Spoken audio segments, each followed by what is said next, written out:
Um,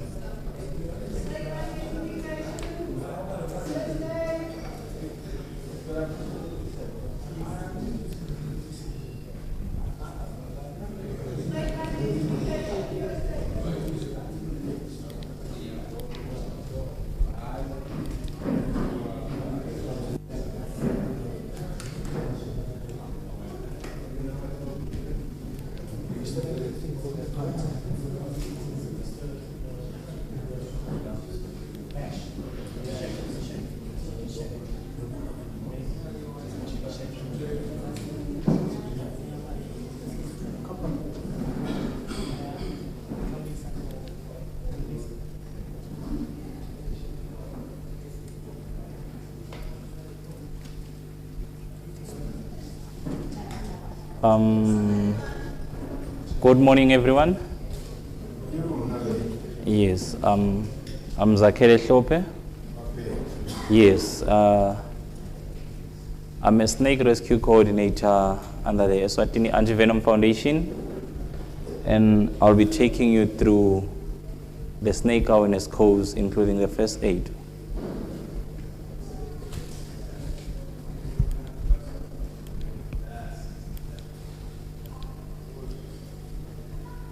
So, as you've heard that side how this foundation was started, we are still working under the same goal, same vision that they started this foundation with. You saw Tia, she was that side. The Eswatini Anti-Venom Foundation aims to raise funds to treat snake bites, and that has gone far in trying to aid on transport for our snake rescue volunteers who make sure that we are safe at our homes. When we come across snakes, when we see snakes, they are there for us. They come and rescue the snakes. They remove them. At the same time, they give us some education. They teach us on how to be safe from these animals. Because the truth is, we can live with this animal. We can share the land with this animal. They don't have to go away. They don't have to go extinct. Yes, we need them.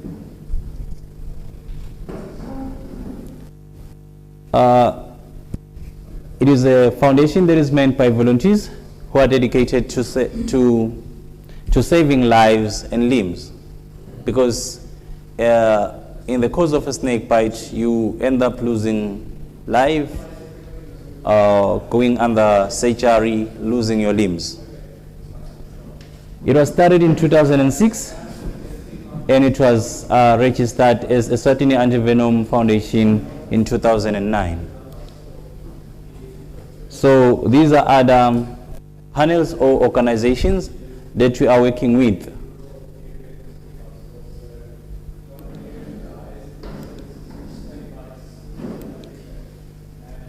Why should we care?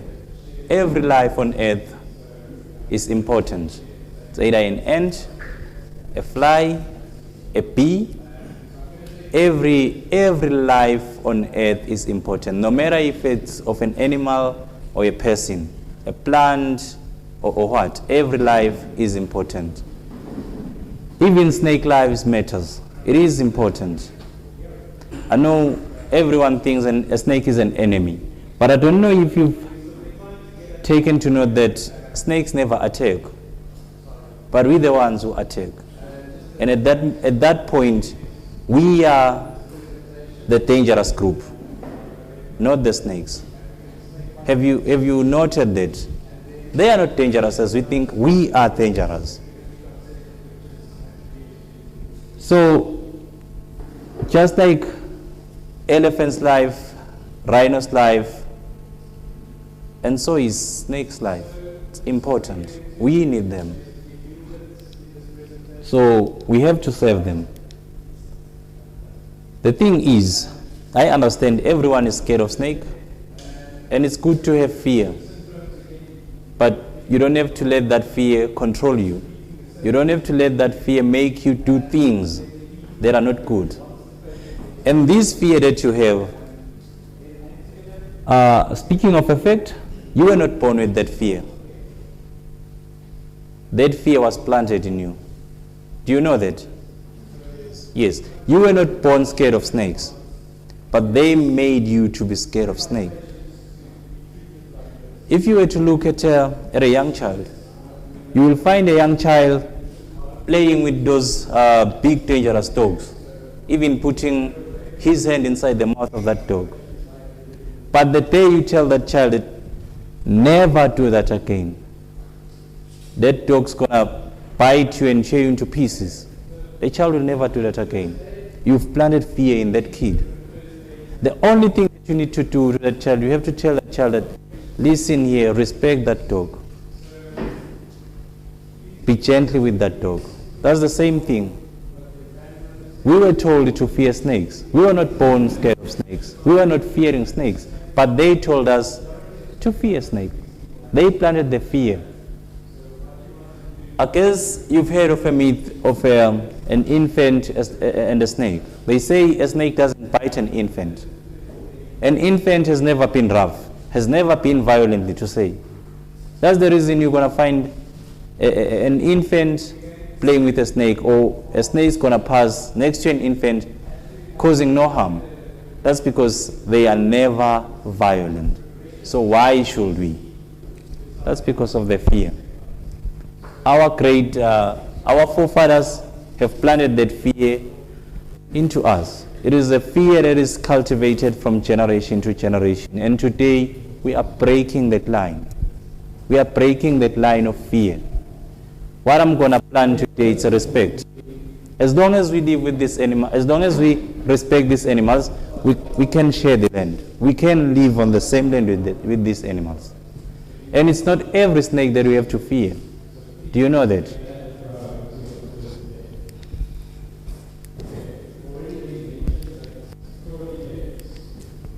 So, remember I said we need snakes. We've got a group from Nampod here. I hope you do grow maize. Is there a method that you've came across which has successfully reduced the number of rodents on the fields? Is there any way you've tried that has successfully reduced the number of rodents in the fields? I know there is none. You know, in the past, they used traps. In a farm, we talk about hectares. Maybe at times even above 100 hectares. How many traps would you use on that field? Every hour you have to go and check those traps. How many traps are you going to need? How many people are you going to need to remove those traps? 1 million. Okay? We had Retex. What happens nowadays? Retex is no longer effective. Yes. You put Retex, they come, they eat it, they go, they get water, they come back for the same Retex again. It's no longer effective. But with snakes, and owls, you know owls, they are very good of getting rid of rodents. They hunt restlessly, and everybody hates owls. It's pity. Those are the animals we need. We've got snakes. They are good controllers of rodents. They know how to deal with rodents. If you once had rodents, and the day you discover that they have gone quiet, just know that maybe there is a snake dealing with this thing. In South Africa, the past few years, they had rodents which were fighting dogs. They were eating cats. They were eating babies. Which trap can you use for that rodent? None. So we do need snakes to reduce the number of rodents. I know someone's going to say, why do we have to bother with rodents? Rodents destroy about 5% of the cereal crops that is produced in the world. And that 5% can feed hundreds of people, millions of people. Maybe if we didn't lose, if we were not losing that 5%, the price of meat in the shops will be lower. Who knows? But we do need snakes for food security. And rats are also carriers of over 60 infectious diseases. They also destroy our wiring, our crops.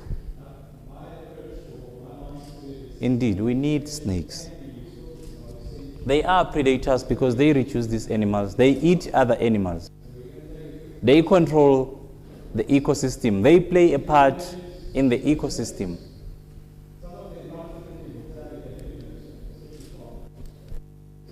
And at the same time, snakes are a valuable food source for other animals. So think of it. We've got rodents, emakunvan, and then we've got snakes, and then we've got those birds and animals. And now you come in, you get in the meatly, you eliminate snakes. What's going to happen to the number of rodents? It will increase uncontrollably. Over 60 infectious diseases. We're going to get affected. And then what's going to happen to those animals that depend on the snakes for food, that prey on the snakes? They will go extinct. What have you done? It's a mess. We've destroyed the ecosystem. We're going to start experience other global issues. Do you understand that? So let's just let the ecosystem be as it is and learn to live with these creatures. So a lot of people think that a snake is just a tube, animal with no intestine, with no what. The truth is, everything that you have is there in a snake except for the feet and your outer ears and your hands. They are limbless, elongated reptiles which evolved from lizards. Obvious, they are carnivores. I know we've heard a myth that whenever you are bitten by a black mamba, you need to run to eat mud before it eats that mud. It doesn't eat mud. It's a carnivore. It deals with prey. It eats meat. Why would it eat mud? That's a myth. They are cold-blooded animals. They can't survive extreme hot weathers, and they can't survive extreme cold weathers.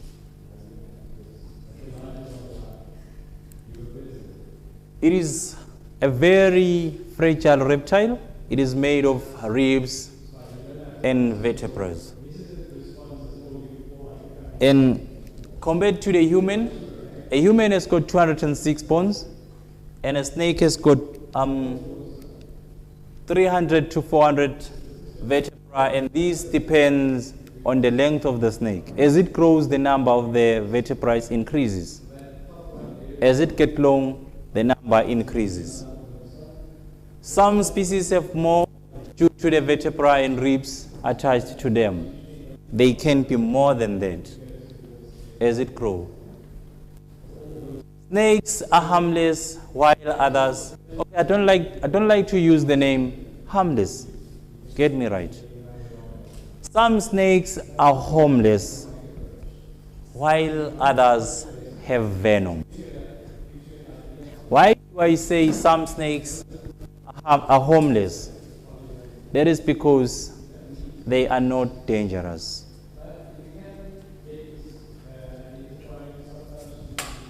So this is the venom delivery. This is how venom delivery is.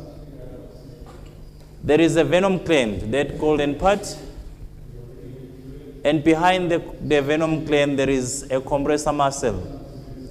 From the venom gland, we've got the primary venom duct, which is a little bit bigger.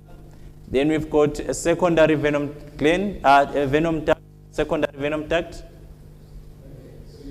And then the secondary venom duct is connected to the fang. A snake fang is hollow inside. Mostly they are hollow inside, like a syringe needle. Yes, that's where the venom flows. into whatever it is biting through the fang. Then we've got a protective sheath which covers the fang. It protects the fang.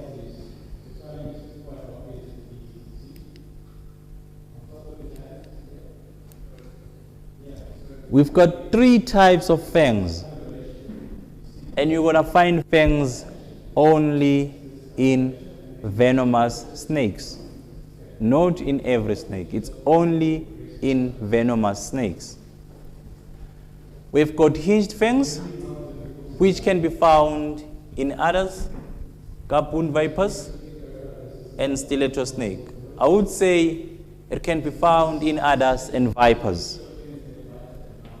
The reason they are called the hinged fangs is because they open and close. When the snake is about to bite, it opens the fang and bite. And then we've got fixed fangs. Fixed fang stays in one position. Normally they are short, yet hinged fangs are longer. And then we've got rear fangs. Rear fangs are grooved.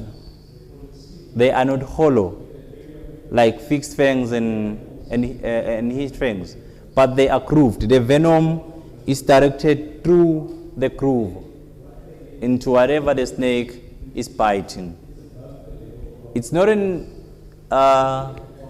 easy bite to say, because when the snake bites, it has to hold and chew for a couple of seconds. Unlike a black mamba or a parfeather, they just bite and let go. And at times for the parfeather, since it has got long fangs, they get stuck on the flesh. That's why we've got the myth which says when a black mamba bites you, it holds. Not really that it holds, but the fangs get stuck in the flesh. They are the very fastest strikers of all the snakes that we have.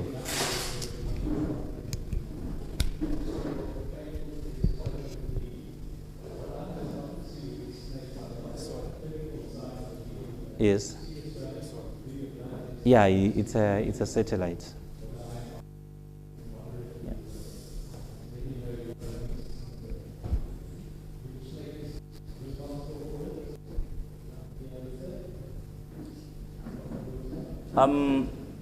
I was saying the parfeathers, they are the fastest strikers that we have here in Eswatini. They can bite at 0.25 of a second. That's a quarter of a second, 25 milliseconds, of which they can bite repeatedly. So you see, they are very dangerous. We all know that we came in here knowing that snakes are poisonous, right? Now we change it. Snakes are not poisonous. Snakes are venomous. It is poison if you ingest it or you put it in your mouth and you get affected. That is poison. Do you understand me? Yes. If you put it in your mouth, you eat it, and it affects you, that is poison. But snakes are venomous. Bees are venomous. Wasps, bomanyovu, are venomous. Scorpions, bofectela, they are venomous.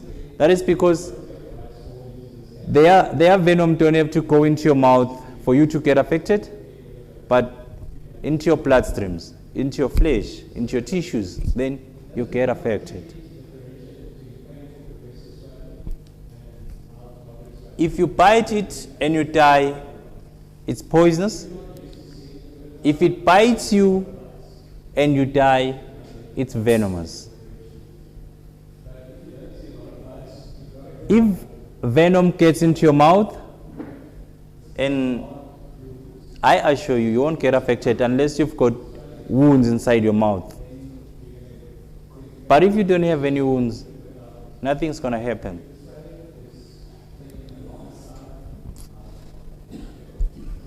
In winter, snakes become less active. They go for brumation. The snakes become less active and their metabolism slows down tremendously. Brumation is similar to hibernation, and snakes will sleep for a long time. Okay. The snake become less active and their metabolism slows down tremendously. What causes that? Snakes uses the heat and bacteria to digest. So during winter, when it's cold, there is less heat, their metabolism slows down. They don't eat during winter. That's why they go for hibernation. For 2-3 months without any activity. They don't eat, they only drink water.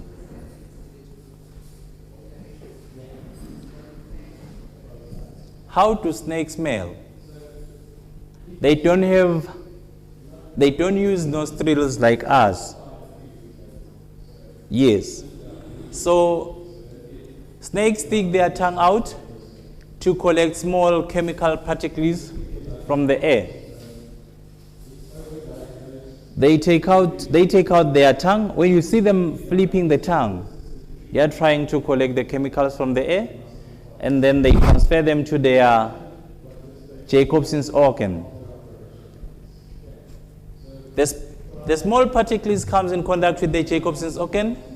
This is a specialized organ in the roof of the mouth, which is sensitive to odors and is used to taste the environment. And now we come to this plant that you normally plant at our homes to try and chase away snakes. The one that looks like onion. In Siswati, Basil Sela. Do you think that plant is effective? Now that you know this, do you think it's effective? Do you think it helps? It doesn't help, because if the snake is not comfortable with the smell, it won't take out its tongue. It won't be sniffing anything. It won't be smelling anything. The tips of the forked tongue fit in the pits of the Jacobson's organ, and the scent information is transmitted to the brain. Therefore, it will be able to detect fresh water, fresh air, scents of prey, small animals that they want to eat, frogs, rats, etc. And snakes don't have eyelids. Yes, they don't close their eyes. They stay open, and at the same time their eyes are fixed at one point. For them to change sides when looking, the whole head has to move.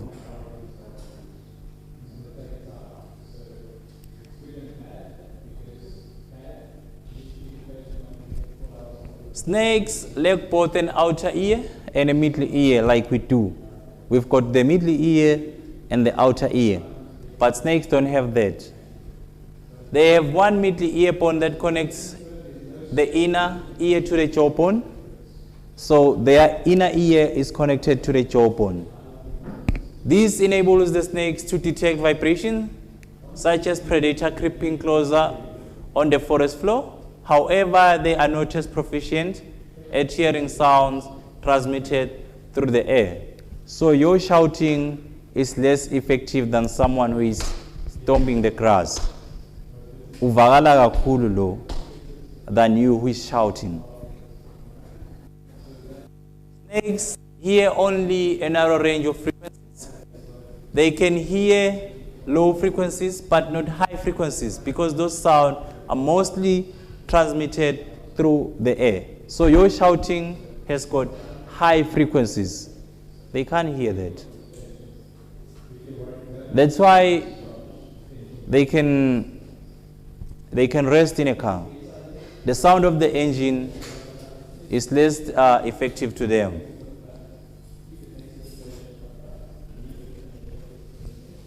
Body cover.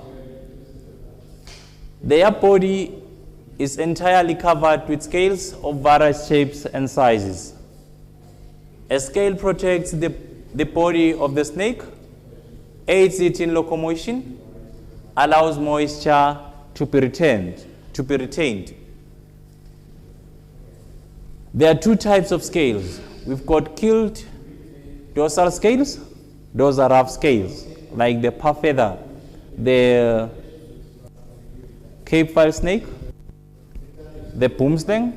Those snakes have got keeled dorsal scales. And then we have smooth dorsal scales. Mozambican spitting cobra, black mamba, the snouted cobra, those have got smooth dorsal scales. Any questions so far? Yes, please.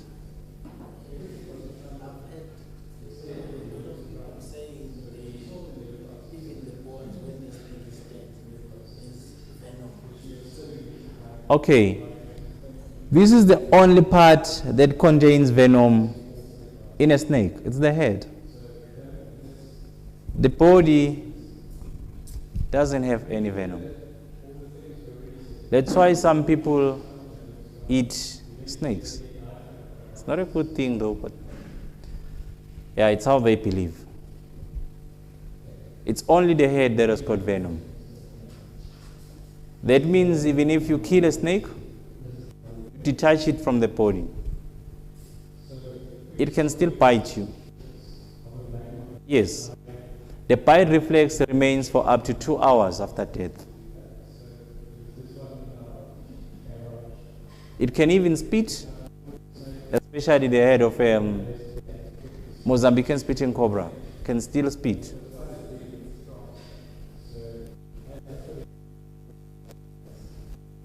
As they grow, they shed their skin. Snakes shed their skin to allow for further growth and to remove parasites that may have attached to their old skins, like mites, lice. When they feel that maybe they are infested with lice, they will shed. When they grow, when their body gets tight in the skin, they will shed to grow a new skin.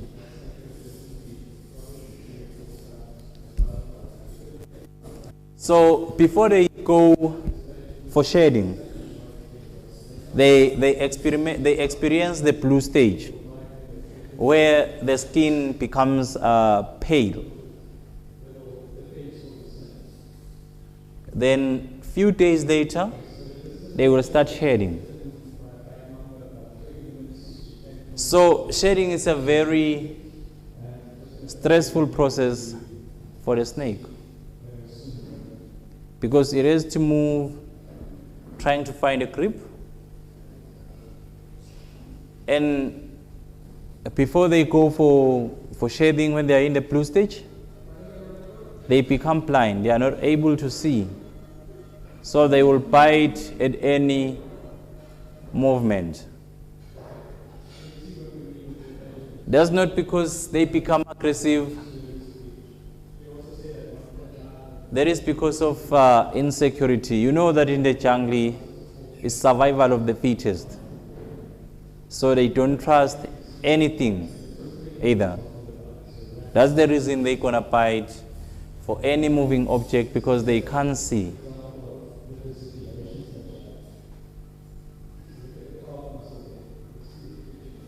You see, it's a very stressful process for it. It is trying to walk out of the old skin, yes. No, now it can see. Yes, but this is the stressing part now. Yes, it has to find a grip. Yes, to remove the old skin. You see, it is trying to move out. Yes, ma'am? It usually takes a day or two, depending on the availability of creep and the moisture in the body. If it is too dry, it's difficult. It can take even weeks because the skin breaks. But if it is moist enough, it's easy. They normally say if you see a complete shed, that means that snake is healthy. But if it's broken, there's a problem. Yes.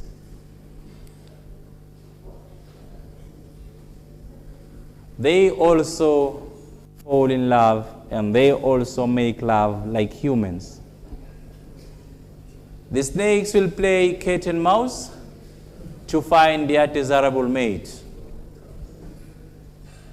The male snake who is ready to mate may catch the scent of a female snake and follow the trail until he finds her.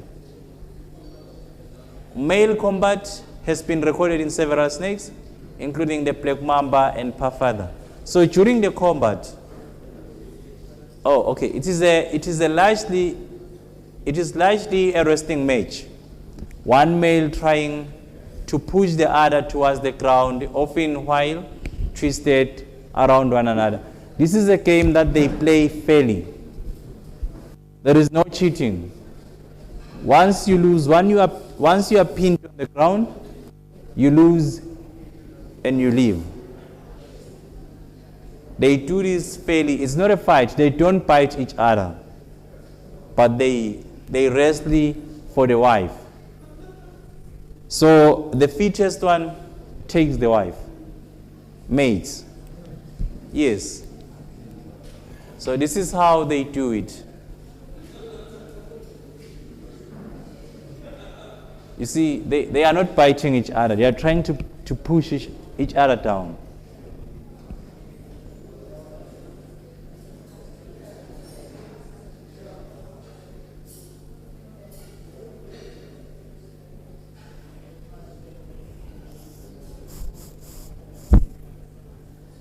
Yes, sir.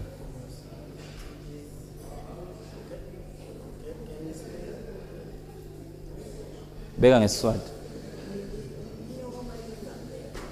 Yes. No. Yes.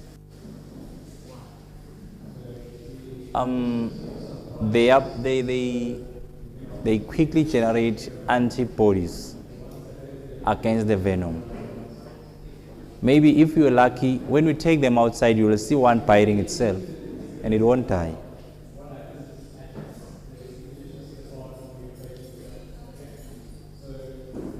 Yes, sir? I suppose it's also the truth that when it's wounded, it can bite itself to death. No, it won't. I'm telling you the truth, it won't. Yes.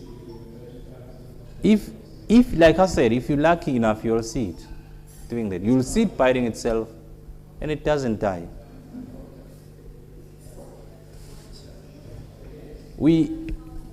Your urine can't kill you. Do you know that? Maybe it can make you sick, but it can't kill you. Yes. That thing is generated in your body. So, obviously, it won't be effective on you. It won't affect you.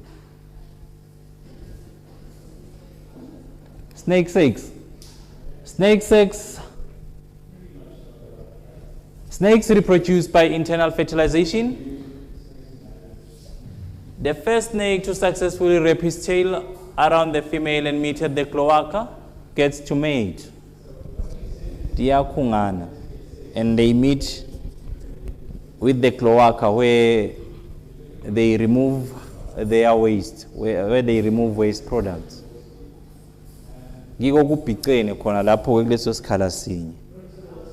Yes. Male snakes have a pair of sex organs called the hemipenis, and these extend and release the sperm into the female snake. The female snake has two pockets, each are specialized for delayed or immediate reproduction. The female can mate with several males, She can choose which sperm she wants to fertilize her and can have a litter of babies, all from different fathers. The fact that they can store the sperm means they don't have to have sex to reproduce. Snake sex can last a whole day, but usually takes an hour. So, they can mate and store the sperms. And maybe when next mating season come or mating cycle come, they don't have to have sex. They will release from the pockets for fertilization.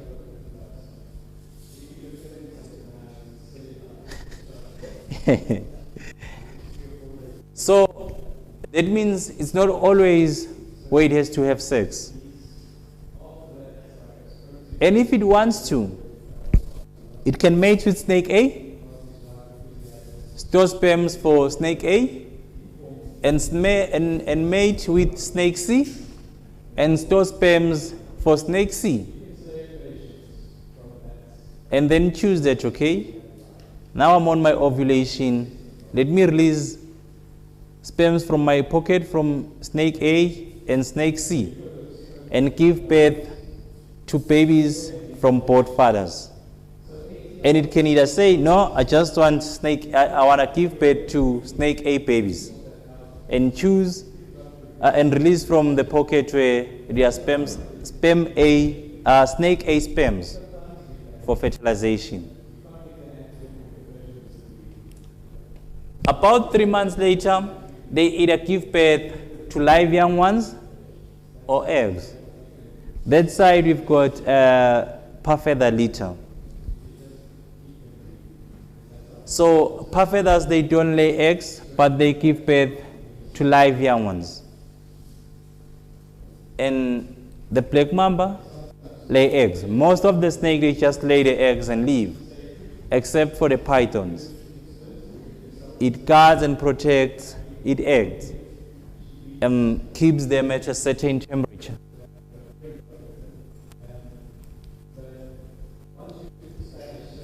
So in Eswatini, we've got 64, it's written 63, but there is a Swazi rock snake that is only found here in Eswatini. We've got 64 species of snakes.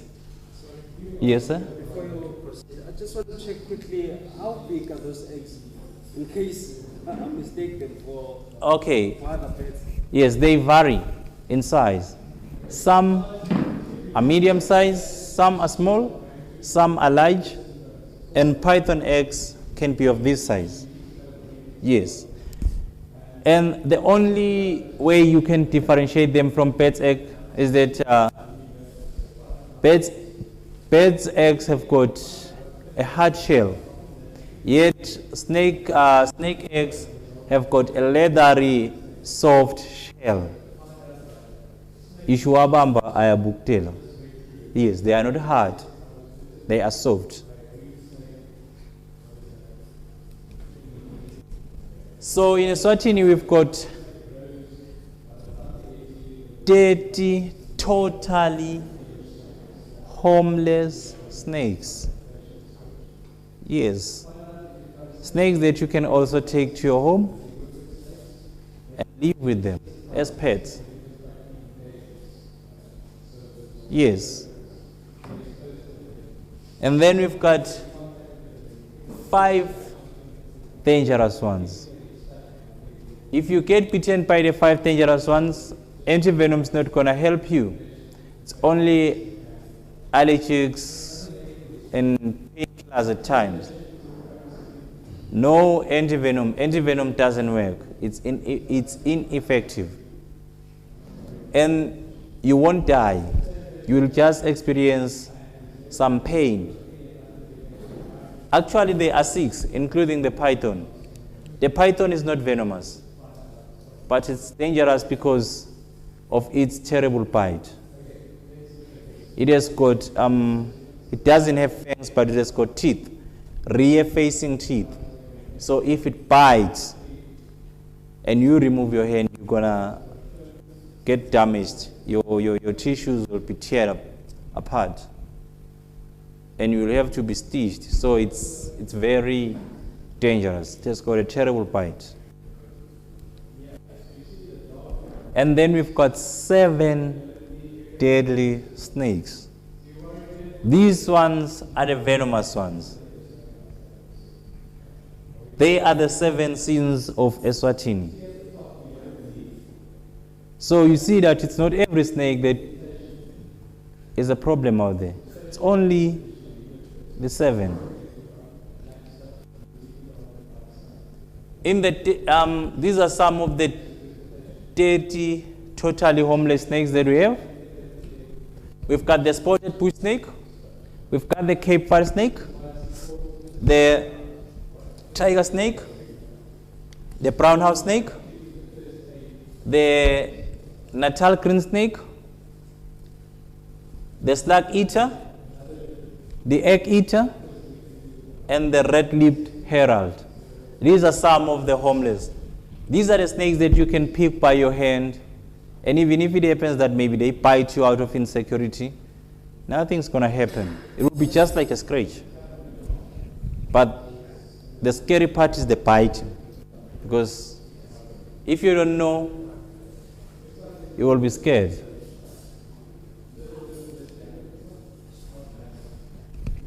This is a spotted bush snake. Kwatiwa ukuthi inyoka yemadloti, the ancestral snake. Sikhule kuthiwa ishaywa. This is the brown house snake, umdlume, in Siswati. Mostly they confuse it with a green mamba. With a black mamba, to say, I'm sorry. They confuse it with a black mamba. That is because of the shape of the head. And umuntu just run away, not even taking a good look at the color of the snake. The common slug eater, which helps us in the garden. It reduces the number of snails that eat our veggies and other slugs. It's a friendly guy though. But hey, you see one is lands abo bush and abo hedge to slaughter it. It's very painful. And then we've got the Cape file snake, Imambal Kongote. It's totally harmless and zero venomous, not even mild. 0. This snake eats other snake. It can eat every type of snake. Black mamba, parfeather, Mozambican spitting cobra. It eats every other snakes. We need this snake. Don't you think so? If maybe we can have 1 million of them. Unfortunately, they are going extinct because of our traditional belief. We Swazis believe that if you see this snake at home, there's going to be something bad that will happen. We believe that it brings bad luck. So whenever we see it, we opt to kill it. Why? Because this guy is friendly. We need this guy actually. Yes, sir. It doesn't get affected. We are working on that study. That what makes it immune to the venom of other snakes. Yes, it doesn't get affected.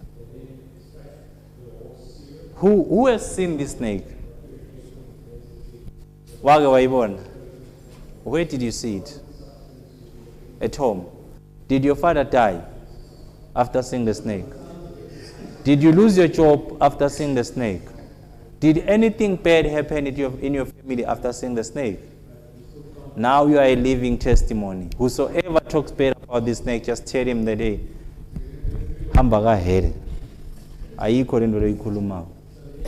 that is our belief. It's a myth actually. It is something that has been planted in our minds. It has polluted our minds. It is the spotted rock snake. It's also totally harmless. And then we've got the python. It's dangerous. It's harmless because it's not venomous, but this guy is dangerous. So if you see one, just let it go. Don't mess with it.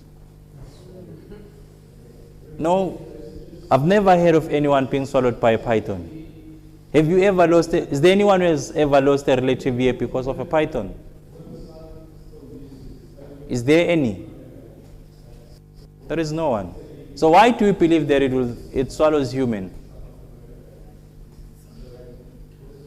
Yes, it eats cows, but not humans. It eats goats, not humans. That's the mind. That's the mind.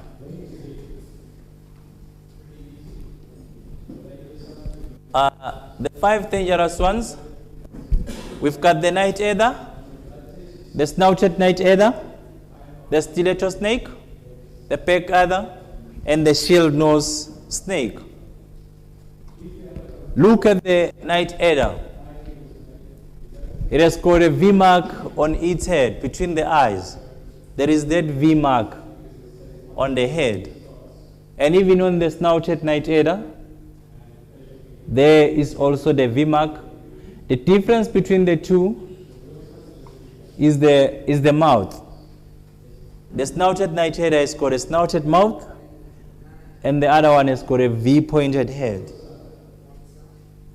And then we've got the stiletto, also known as the mole viper snake, and we've got the peg adder and the shield nose snake. Unfortunately, I haven't came across these two. I wish I could. I've tried so many times to go hunting, hoping to see one. I'm so unfortunate, I guess. And it's not me only. A lot of people haven't seen these guys for a long time. It could be a result of our behavior, killing the snakes, or it could be due to the change of temperature, global warming, and other stuffs. So we don't know.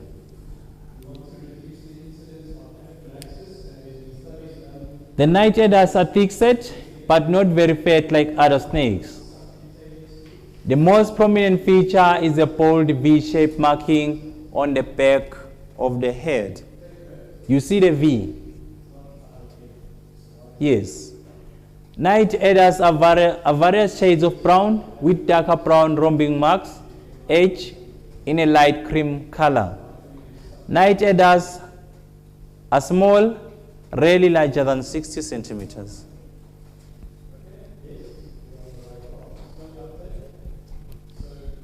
And then we've got the stiletto snake. Want to see a program?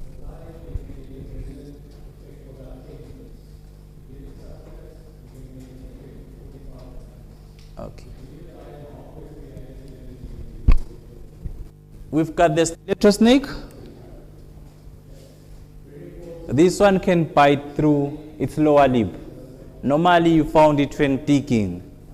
It's a very tiny small head. It has got a sharp pencil pointed tail. Lomsila ngathi usijuqu. So if ubu. This is how a stiletto snake bite looks like. This is a result of bed first aid.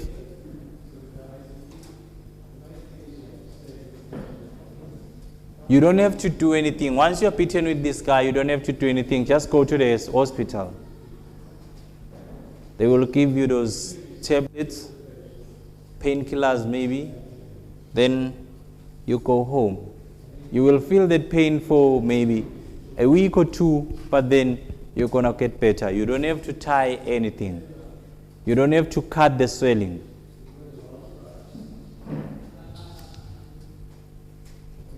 Then let's come to the 7 deadly snakes. We've got a black mamba. Who knows the black mamba in here? Where's seen one? Imamba lemnyama. Was it black vele? Angiva? Yes, it's brown. It's gray, not brown. Yes. We've got the snouted cobra, Pembetwane, which is the non-spitting cobra. Aikafuli. And then we've got the Mozambican spitting cobra, the wrinkles, the puff feather, the boomslang, and the vine snake. The thing, Niabona Pembetwane by two, we've got the snouted cobra and the wrinkles. From the middle part of the country towards the eastern part, you will find the snouted cobra. And then on the highlands of Eswatini, especially around Bombawane and where we are, Waterford, Kupo Upegele, Bongwenya, Shone Ukudle Ud, you are likely to find the wrinkles. So, you will never find a wrinkle in Stegi. And you will never find a snouted cobra at Ngwenya. Do you get me? Yes.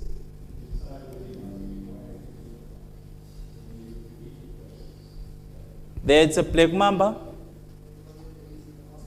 The name black mamba was derived from the interior color of the mouth. The body, the back of the body is dark shade of gray, and the belly is light gray to whitish with a black mouth. At times it can be heavily mottled.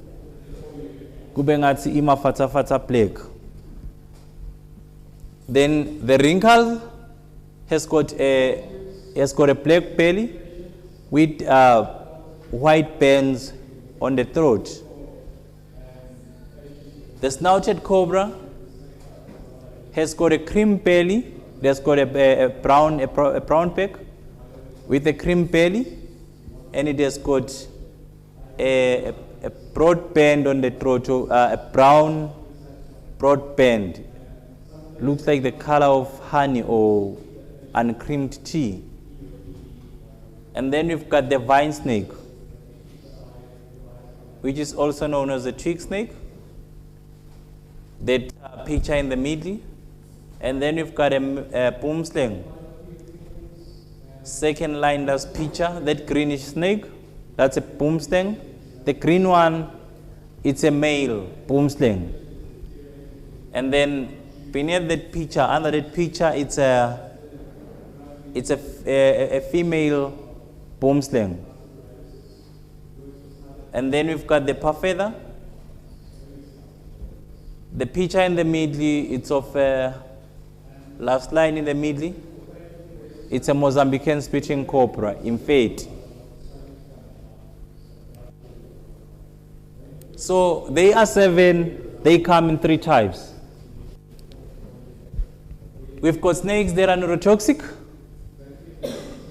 They affect the nervous system and by blocking the transmission of nerve impulses to muscles, especially those associated with the diaphragm and breathing.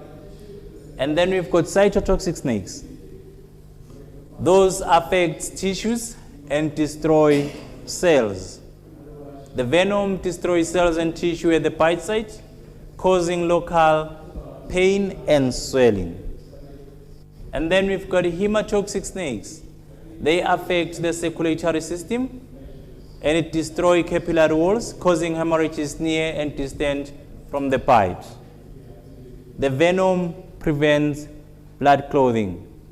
Uyopa, you bleed. When you are bitten by a hematotoxic snake, you're going to bleed excessively. And when you are bitten by a cytotoxic snake, you're going to experience necrosis. It's painful, and you experience a lot of swelling.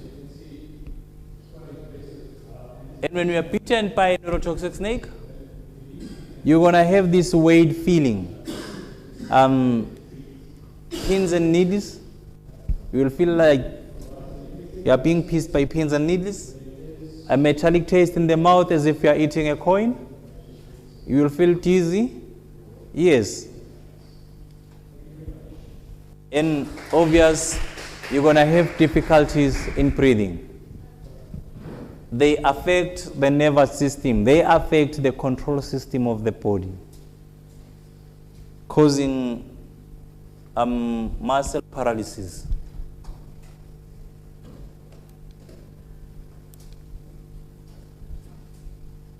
For neurotoxic venom, it's very quick to reflect the symptoms. You will feel nauseated, lightheadedness, bitter taste, and dry mouth. Paresthesia at bite site, insinze, la olunye khona inyoka. Weakness, ptosis, dyspnea, descending paralysis, and respiratory failure. For cytotoxic venom, it's going to be intense pain, moderate or severe progressive swelling, no bleeding at bite site, discoloration at bite site, blisters formation around darkened necrotic area, and skipping necrosis. Kuba like kumatitiba tengati, tipaki tengati. Yes. When the ema blisters ngathi ushiswe mandi labilawo. So when you think of cytotoxic, just think of corrosion, the damage caused by an acid. Just think of that.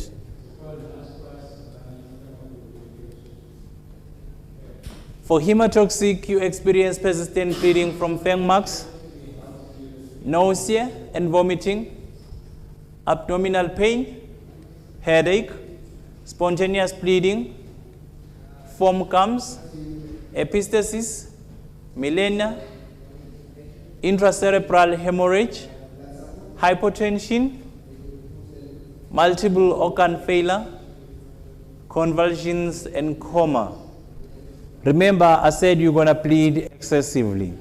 Akusho ukuthi nase kukusuka sohlanda maybe ubona kuphuma ingadi. So ucabanga ukuthi maybe you've been bitten by a hematotoxic snake. Maybe you've been poisoned.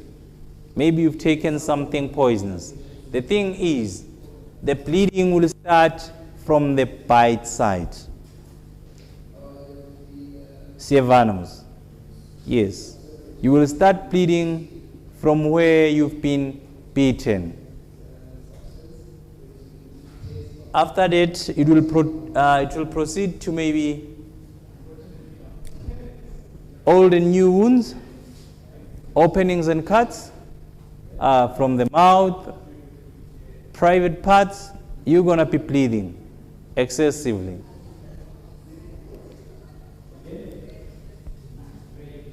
This is a black mamba. It is neurotoxic.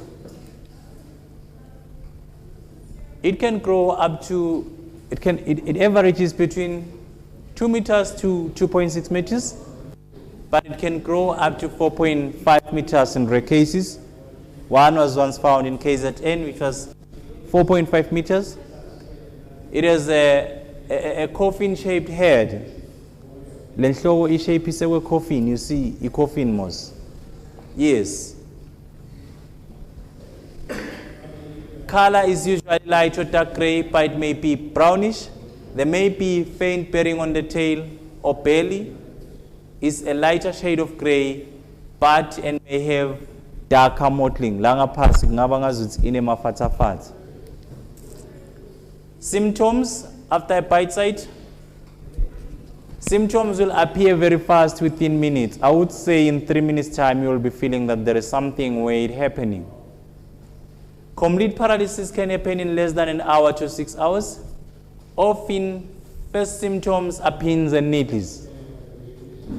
Metallic taste in the mouth, weakness of arms and legs, slurred speech, ptosis, difficulty in swallowing, severe taste, and difficulty in breathing. Remember, muscle paralysis. The nervous system besa isakhona ikutshela la mamasela ukuthi okay, contract and raise the diaphragm, I want to breathe. You see? Yes, that's the reason we experience a difficult in breathing. A mamba bite is a medical emergency. Kude nje ukuthi usafuna kubona ukuthi kutawendakalani. Noma ngabe you don't see anything, ma uyibonile iluma esibhedlela la kumele ujakele khona. The victim might need assistance to breathe as the lungs will become paralyzed. Kungendeka kufune umside aphefumulele by using the CPR method. Umphefumulise. And that person, if he or she starts vomiting, you need to put that to lay that person by his or her side, so that whatever that person is bringing back, it doesn't choke him or her. Angatohishega. Sievanamos. Yes. A Mozambican spitting cobra. This snake can spit from any position. I call it a sniper. An average can grow up to 1.2 meters, up to 1.5. The throat is either orange or salmon in color with black bands or marking. The color is generally light to dark brown or dark gray. The skin between the scales is black and sometimes giving a netted appearance. A spitting cobra can play dead. I would say ife, itifise, it can shame dead. But the moment it feels a different texturity on its skin, it bites. So don't be fooled by this behavior.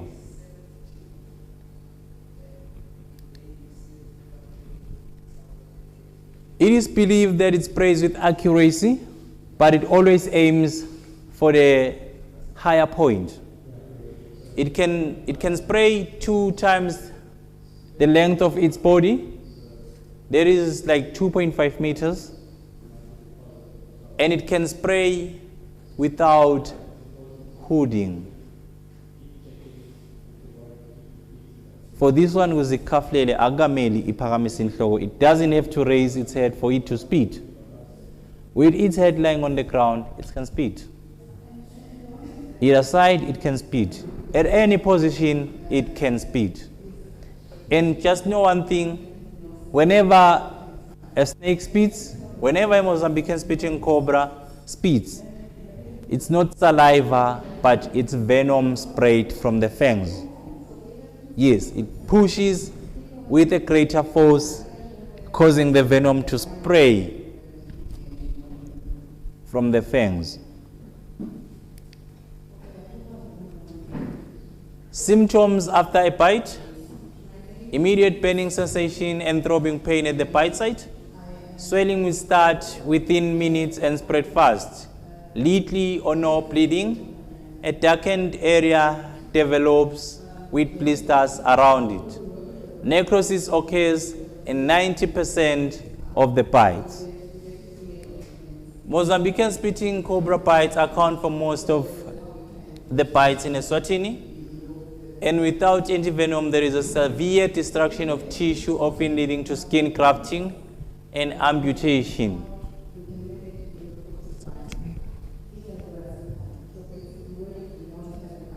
Oh. During 15, okay. Yeah, up to 13, 15. Yeah. Yeah. Yeah. Yes, sir. The presentation you're going to have it on the website? No, but we've got all the information on our website. Yes. This is how the bites looks like. Yeah, no, it's not good pictures, but incorrect first aid compounds the problem. These are results of incorrect first aid.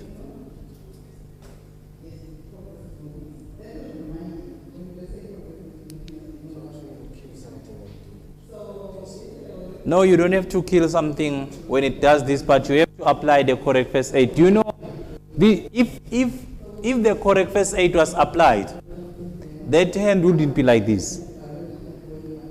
The thing is, because of the fear that was planted, we know that whenever one gets bitten by a snake, we have to bopper, we have to tie. That's not the truth. You don't have to try. You don't have to tie for every snake. You have to tie for the black mamba only. For this one, you have to let it be like it is. The only thing you might do is to get more active. You can dance, you can jump, but you need to get your body more active, increasing blood circulation, trying to allow the venom to go to expand to the other parts of your body. Yes, that will result to less damage. Rather than having the venom in one place, concentrated in one place, then this is what's going to happen. And if you do this, you leave the doctors no choice but to remove that hand. Yes. I was seeing a hand. Yes, ma'am.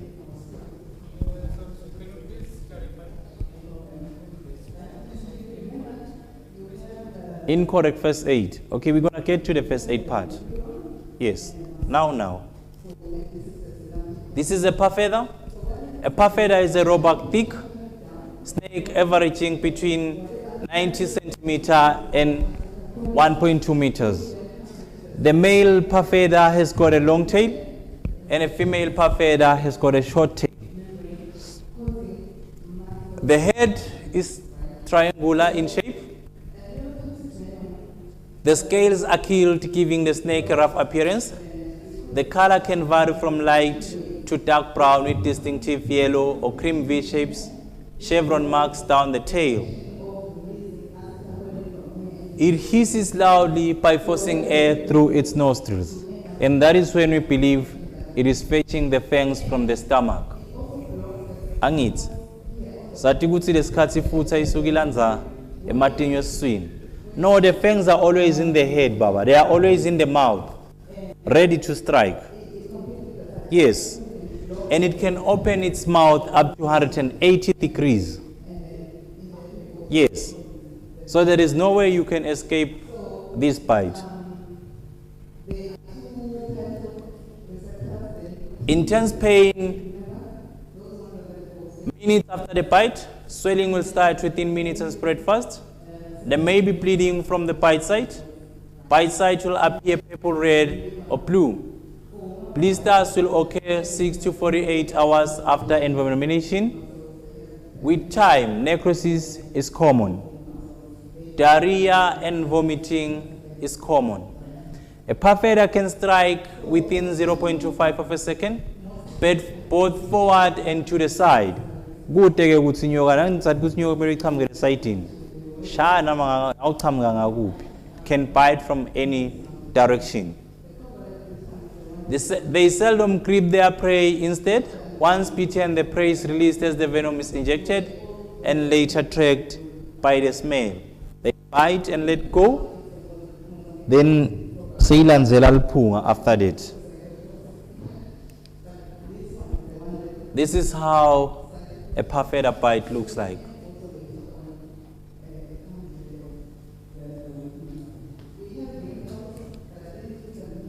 Snouted cobra. Remember, we also say this one is neurotoxic and cytotoxic, but you don't have to tie when you are bitten by this one. As you heard, that the venom is not fast acting like that of a black mamba. So it buys you enough time to get to the hospital. It averages between 1.2 to 1.8 meters in length and can become quite thick and robust, fat when it reaches full maturity. The ventral scales, the stomach scales, are light cream or yellow in color. Mature adults have a broad copper band on the throat. Juvenile snakes have several lighter bands which become darker with age. iba nelibala lelimnyama maseyikhulile la ensanyeni. Mayisakhula kuba mafatsa nje lamnyama. It's mottled. When threatened, it will rear up and spread up its large hood and may hiss a warning. It can be very defensive if threatened and will not hesitate to strike. A pendant form of the snouted cobra is known but is rare in Eswatini. Burning pain and swelling from the bite site, vomiting and gagging is an early systematic symptom. Double vision, weakness and agitation and distress. Slurred speech, difficulty to open mouth, protrude the tongue and swallow. Chest will feel tight and painful, and difficulties in breathing. Bites are uncommon in the country, and this snake can make a hood when threatened, but it does not spit. This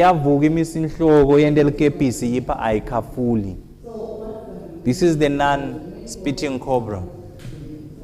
The wrinkles. This snake spits readily. It can spit up to 3 meters. For it to spit, then throw the venom. It has to raise its head and throw the venom when it spits. Unlike the Mozambican spitter, which can just spit at any direction. It averages between 60 to 1 meter up to 1.5 meters. This snake may turn over and pretend to be dead. It can sham dead. It can act dead when it feels threatened. Snake spreads a hood when threatened. The scales are killed, giving the snake a rough texture, sometimes as gray, yellowish, or orange bands on the back. Back of the hood can either be black or yellow. The symptoms of a wrinkles bite, it's minimal to mild swelling from the bite site, nausea and vomiting, severe taste and raised body temperature, difficulty focusing eyes, drowsiness, slurred speech. There might be paralysis of the tongue and vocal cords. Chest might feel tight and patients might get difficulties in breathing. It can spray venom for up to 2.5 meters, but only from a reared position. Can fake death by rolling on its back with the mouth wide open and tongue hanging out.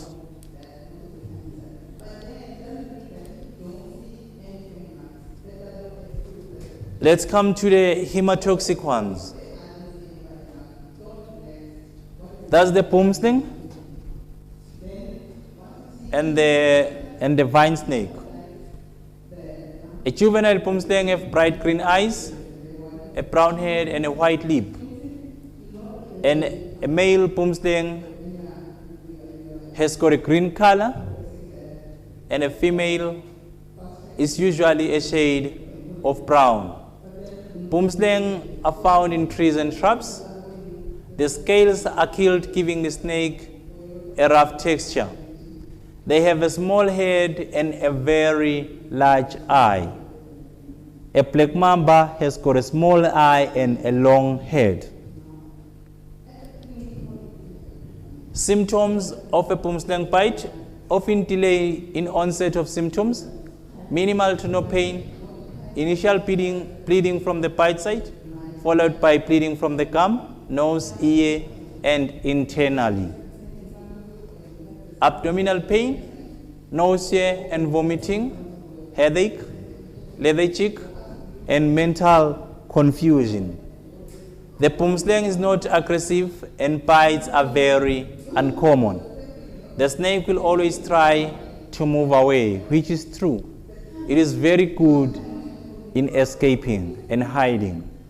So it doesn't want to fight you. Actually, there is no snake that wants to fight you. You are too big for it to eat. It doesn't want to waste its venom on you.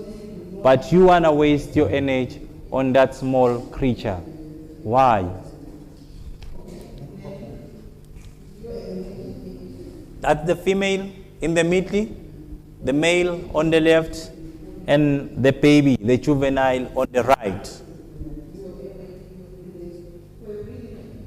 And when it is born, it has got that color of the one on the right, and then when it reaches a length of about a meter, it takes a gender color, either green or brown.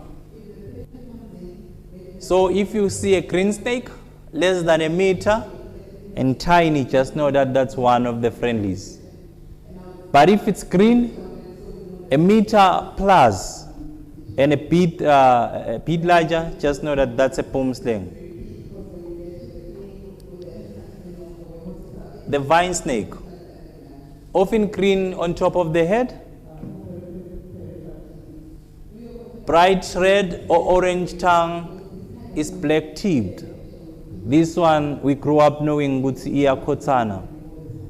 Angithi linuku. Ayikhothi iyaluma bafethu. Yeah, it doesn't leak, it bites. White stripe under each eye, and the pupil of the eye is keyhole shaped. The pupil of the eye yinze ngathi imbobo yesikhiya. Lokhu mnyama lokhu la sentinel elise. It will inflate the throat when threatened. This guy, given a chance to bite, to run, and to hide, it believes camouflaging does it better. Hiding does it better. It's very cool. Doesn't want to fight.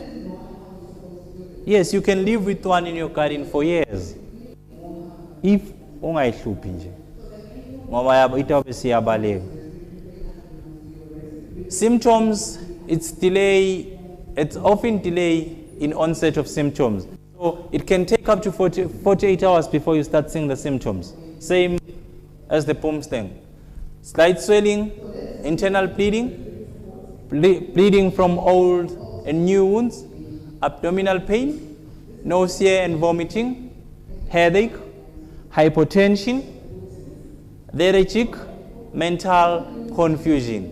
So you also bleed on this one. That's why there is hypotension. You also bleed excessively. The vine snake will avoid conflict and danger and move away very fast. When threatened, it will inflate its neck as a warning, exposing the bright skin color between the scales. If utala, this is what happens.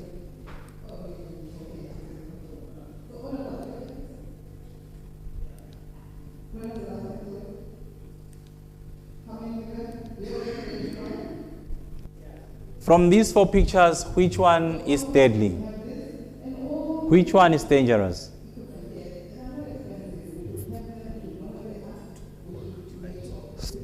Yes. Top right. That one is dangerous. What snake is that? Is it the green mamba?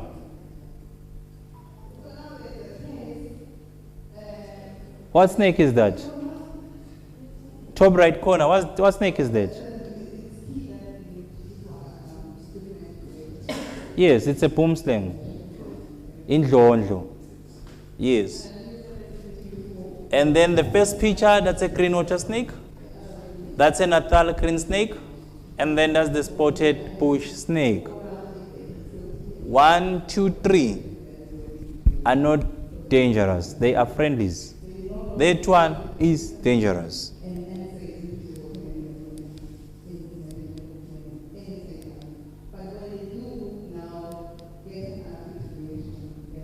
Luckily, the guy who shot this picture is inside the house today. One of our volunteers, while at work, he saw this guy hiding in a bunch of banana. What snake is that? Look at the scales. What? Yes. Indlo is the boomslang.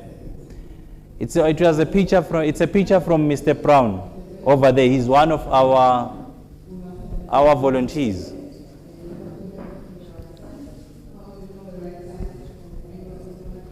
Here we've got two almost similar guys, but who are totally different. What is the guy? Who is the guy on the left? Who is the guy on the left? Yes, it's a night ether. On the right, he's one of the totally harmless guys.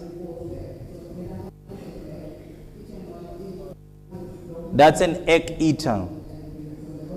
Yes, it has got one teeth at the back of the mouth. So it uses the teeth to break the egg.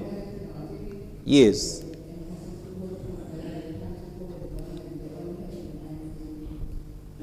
What's that snake? The first one?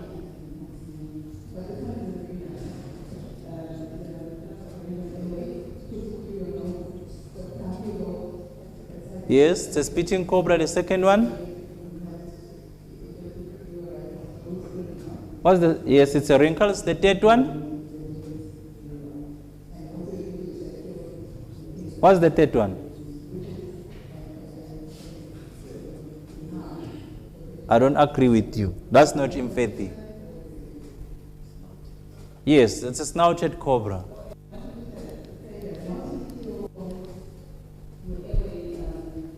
On the first picture,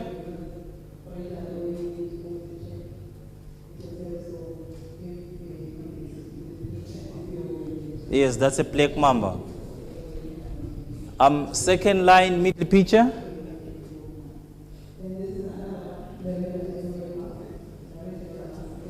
What's the snake? The second row, middle picture.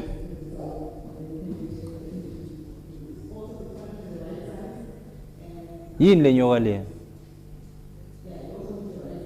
Angiva?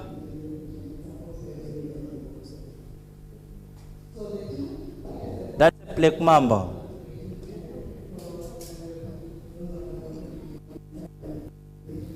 Nani? Yeah, the first one in the second row middle picture.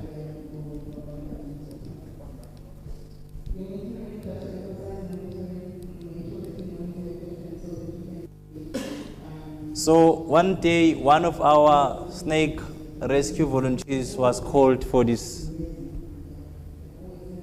It was believed to be a snake. That is because of the fear, guys. The person just saw this and didn't think twice. Just said, nope, that's a snake.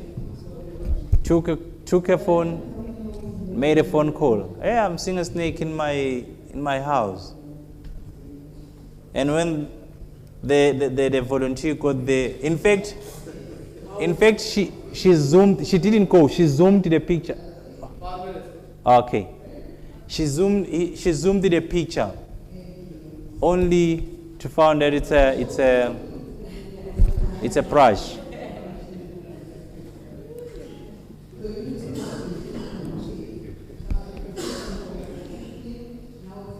So, whenever you come across a snake, just walk away. They are afraid of us and they are very shy. They don't want to bite us. So they don't want to waste their venom on us who are too big and scary to eat. They only bite when they feel threatened. Sometimes walk a little faster. Occasionally snakes get confused and crawl towards us, but the fastest they have clocked is 15 kilometers per hour, which is not a so fast joke. If you are in a confined area and can't run away, do not move. Snakes, when threatened or scared, will bite at any movement. Like I said during shedding. Don't tease or pick up a dead snake. The more you are closer to hit it, you are closer to getting bitten. Don't try and kill the snake. I said the bite reflex remain on a detached head for up to 2 hours after death. So don't ever mess with a dead snake. Lastly, you can call a snake rescue volunteers. Before you wear your shoes, check what is inside your boots and don't let them stay outside for the night. Always take your shoes inside. When walking or hiking, stomp your feet through the long grass and look wherever you walk. Don't put your hands where you can't see. Don't pick up snakes. Even if they are cute and you know that they are not venomous, don't pick up any snakes unless you are trained to do so. Keep your garden clean and tidy. Trim the grass. Snakes like chickens and birds, so make sure that your chicken coop is not closer to your house. Keep the dog bowl away from the door. If you have rats in the ceiling, it will attract snakes. Keep your doors and windows shut. Put mosquito wire in front of the windows. Put compost tips and firewood far from windows. So for a neurotoxic bite, for a black mamba bite, remember, you have to BOPA and remove every restrictive clothing. Use a tourniquet and make sure that if you have bitten on the hand, it has to be 60 centimeters or above the elbow away from the bite side. Of which if it's on my foot, I have to tie above my knee. If it's my hand, above my elbow. And then run to the hospital. Remember, it's a medical emergency. Infetti, libululu, wrinkles, and snouted cobra. Don't apply any tourniquet. Just get more active and go to the hospital. Elevate or lift the bitten part above the heart level to prevent swelling. Inglumile, while I'm dancing, I have to lift my bitten hand above my heart level. Remember, you need to remain calm. There is 95 to 99.9% chances of making it after a snake bite. Do you get me? Yes. And remove all restrictive clothing. Before you take any traditional remedy, just start from the hospital. Because what I know is that when you come from the hospital, you won't be needing any of the traditional whatever you want to take. And when going out to the fields, make sure you are wearing your rubber boots to protect your legs. Make sure you are safe. Look where you walk. Before you sit down, look where you are sitting. If it's a hematotoxic bite, just use a pressure bandage, no tourniquet. And don't say just that you are seeing blood coming from your old wound and think it's a cytotoxic. I said the bleeding has to start from the bite site. Then you can say it's a hematotoxic bite. Do you get me? Okay.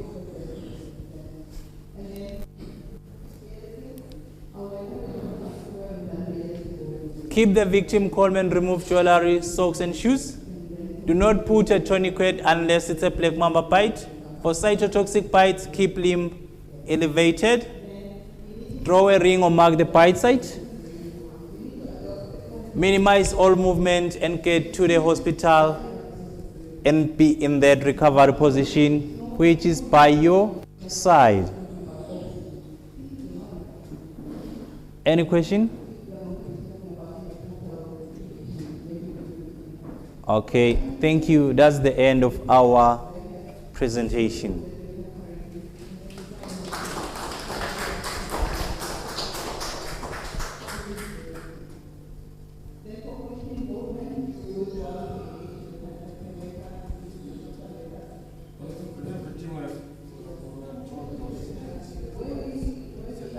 It's a lie.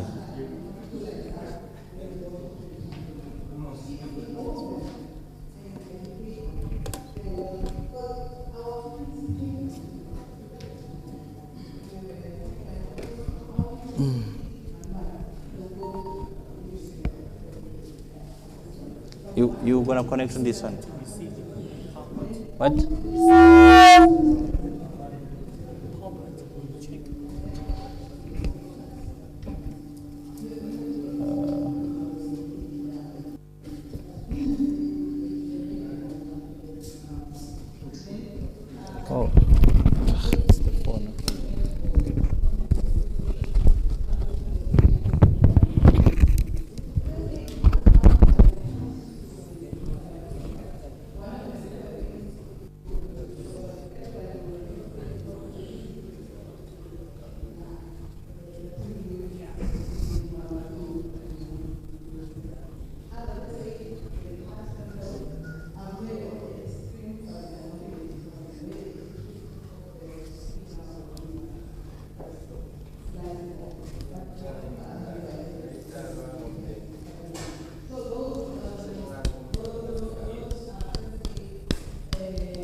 There's one on the memory stick, yeah.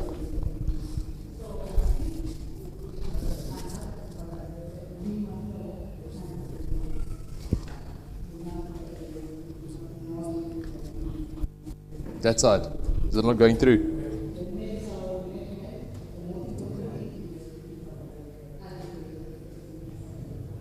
You want to plug the cable to your laptop.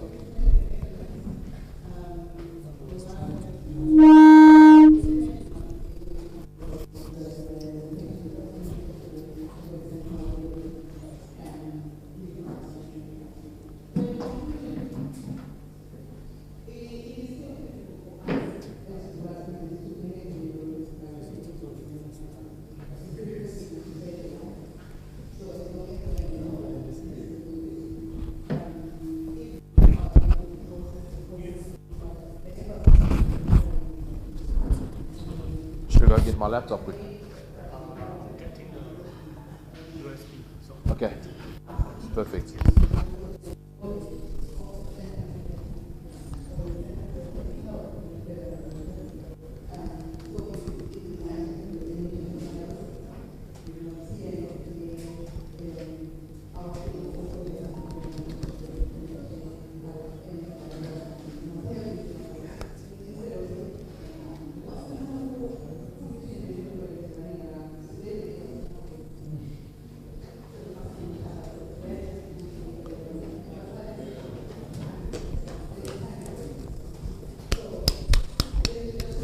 Sorry about the delay. There's a bit of a technical issue, but we'll sort it out now. I'm going to get the presentation from there to there.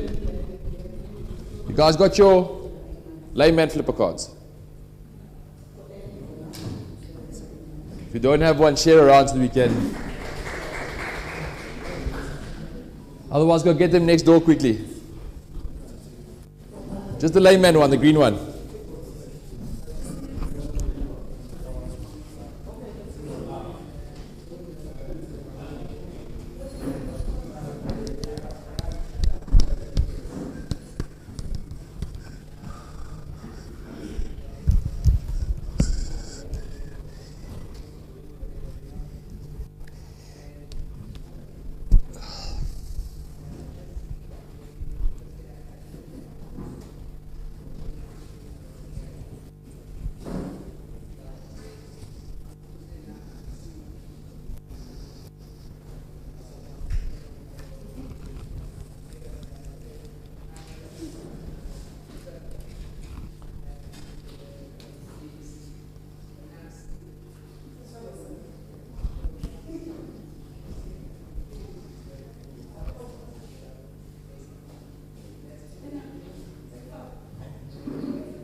Perfect.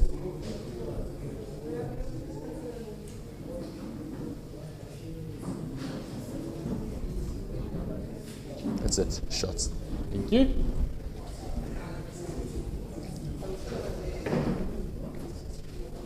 Okay, so my presentation now is going to go through this flipper card quickly, but we'll go through it as we talk. So just quickly, chapter 1 is how to common mistakes. If you guys have never seen this book was written in 1912. So this book was written in 1912, many years ago, 113 years ago. Okay, so it was the first herpetologist in Africa who wrote this book, and if you read in the introduction, it says, a man of my acquaintance in Rhodesia was bitten on the hand by a venomous serpent. His friends immediately ligatured his arms and they put a tourniquet in place. They poured 2 bottles of whiskey down his throat, and then they beat him with a sjambok to keep him awake, because if he fell asleep, he would die. Okay, so people still do silly things 113 years later. Please don't do anything like this. That's what the cards are for. Okay. So if you open up your cards where it says red, do not. Okay. Do not suck on a snake bite. Okay, if you are bitten by a snake and he's going to try and suck the venom out, number 1, you're not going to suck the venom out. Number 2, if you have got any bloodborne diseases like HIV and he sucks on that, he's also going to get the disease. So please don't suck on each other's snake bites. Alright. Sucking on your own, you're not going to get the venom out. And if you do get it out and you have a small wound in your mouth, you could get venom into that and you can spread the venom to a different area. Okay, get a bit of puff adder venom in your lips, good chance you're going to lose that lip. Shit like this.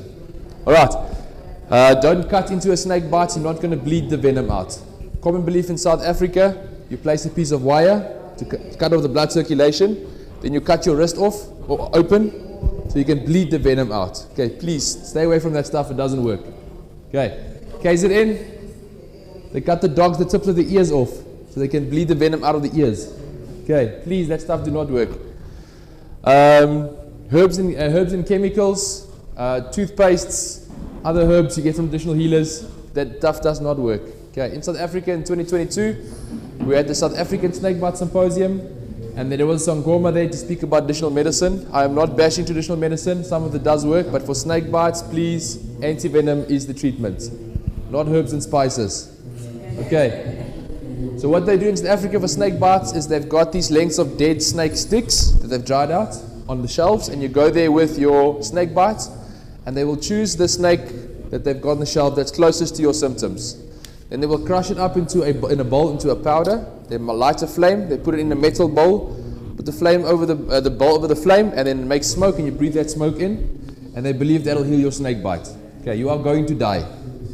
You need to get to a hospital, you need to get anti-venom. Alright, applying a tourniquet, we've covered it quite in length. We're going to show you now how to do it. But please, if you're not 100% sure it's a black mamba, don't apply a tourniquet. If you didn't see the snake, you don't know what it is, don't apply a tourniquet. A tourniquet needs to be applied as soon as possible, not 30 minutes later. Okay, so you need to do it quickly, within like 2 to 5 minutes, you need to apply the tourniquet. Otherwise, the venom can start spreading through. It's got a very, very rapid spread. There's no signal here. We're back on the T. Okay, there we go. Delaying to seek help. Many people will get bitten by a snake. They don't want to go to hospital, so they'll rather go home and wait for symptoms to start first. Okay, please don't do that. Make your way to hospital as soon as possible. Rather go to hospital and nothing happens. Then if you're going to get bitten, there's a delayed reaction. You go home, you drink a beer, climb in bed, you sleep. Tomorrow morning you're not waking up.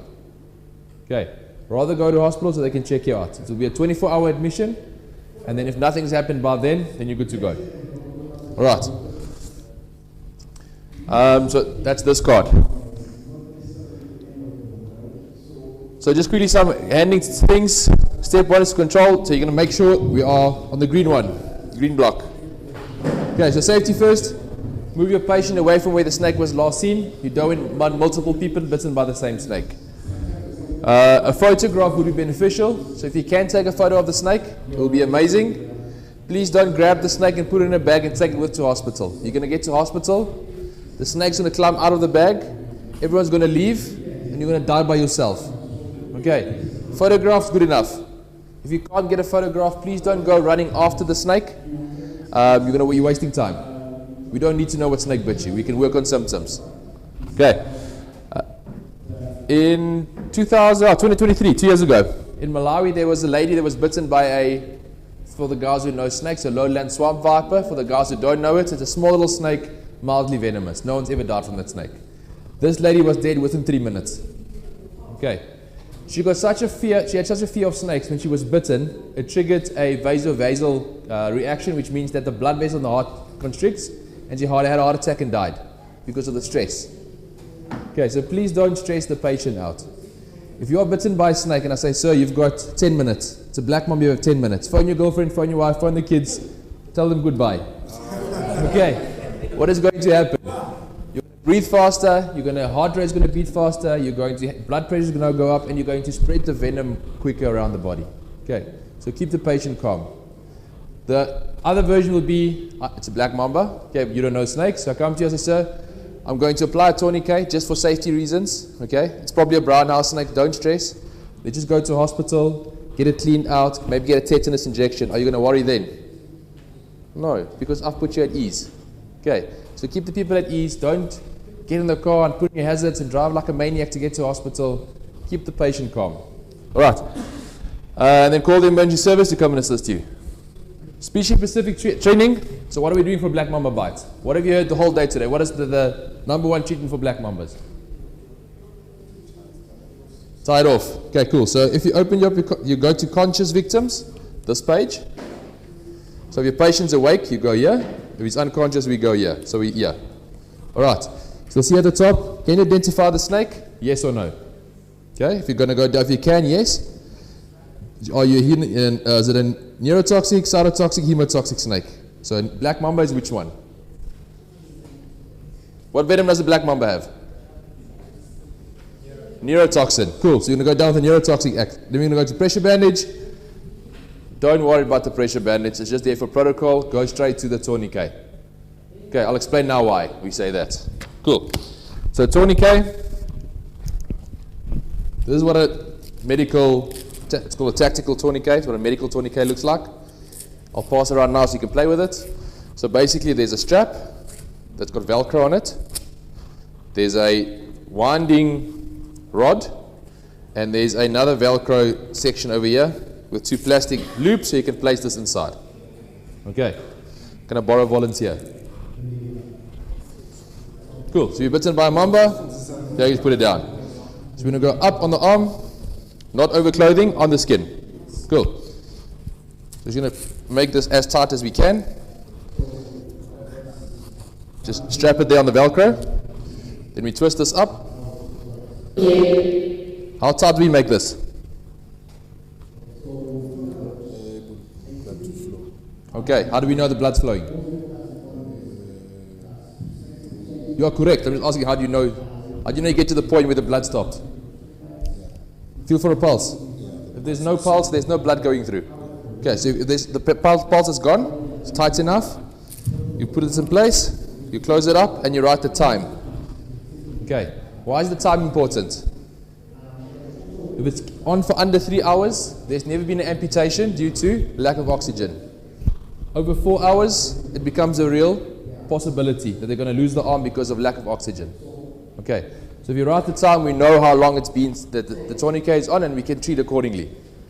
All right. Please don't remove this before you get to hospital. Okay, if you get to 4 hours, don't say, I'm just going to release it for 10 seconds to get blood through and replace it. As soon as you release it, the venom's through. Yeah, okay, so once it's up, don't take it off. Okay. Thank you, you can sit down. Okay, so there's the tourniquet. If you want to play with it, put it on his arm, put it on each other's arms as it comes around, just see how it works. Okay. Can you use a wire or a shoelace? Okay, please don't. They are too thin, they cause damage to the muscle.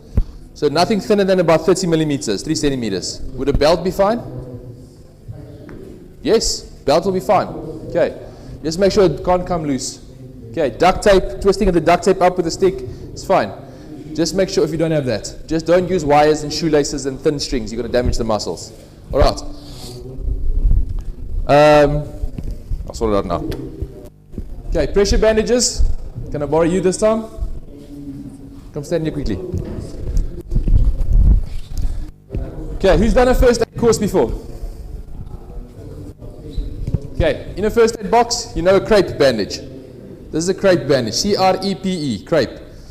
If you look here in your flipper card where it says pressure bandage, on the second line it says a crepe bandage is not sufficient for this purpose. Okay, this is a crepe bandage. So if you take a crepe bandage and you pull it, you've got that much stretch. Okay?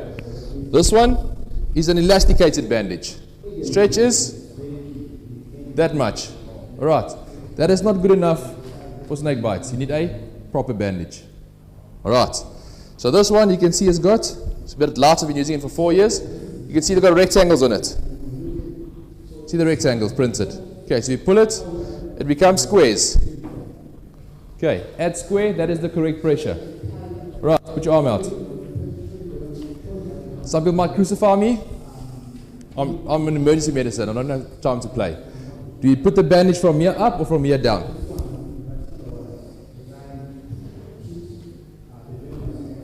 If you make a toasted sandwich, do you make it triangles or squares? Doesn't matter. Okay, just get it on as quickly as possible. So if you start here and go up, you start there, it doesn't matter. Just get it on as quickly as possible so we can slow down the venom. Don't think, was it up, down, phone a friend, just apply the bandage. Okay. So how it works is you're just going to apply the bandage, and you want to take as much of the arm as, just open your hand for me, of the arm as possible. Open your thumb for me.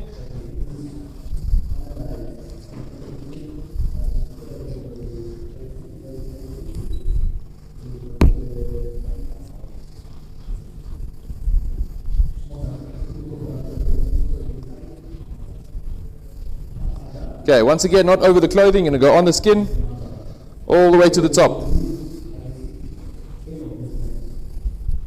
Okay, this bandage is a bit long, so we're just going to shove it in here. Okay, so you can see they're all squares, so this is at the correct pressure. From here, you're going to immobilize the arm. Okay, so it's meaning not to be able to move it. So you can splint it with a stick or a splint, or you can simply sling it with a shirt or a triangular bandage at the level of the heart. Okay, slightly higher or at the level of the heart. Please not like this or down like this. Okay, at the level of the heart. If you get bitten on your leg, how do you get your leg to the level of your heart? Tied up like this. Okay, lie down. If you lie down, your legs are at the level of the heart. Just elevate it by about 30 degrees. Okay, slightly up. Cool. So this bandage is a bit expensive. This one is way cheaper. Okay, so this is also an elasticated bandage. However, there is same amount of stretch, but there's no printing on it. How do we know how tight we must make this? This is easy. How do we know how tight to make this one? Okay.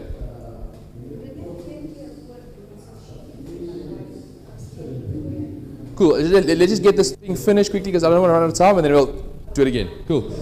So if you take one finger, you can shove it underneath. Okay? You take two fingers, it doesn't go in, it's too tight. So it's the same thing. You apply this bandage tightly. If you cannot get one in, it's too tight. You must make it looser.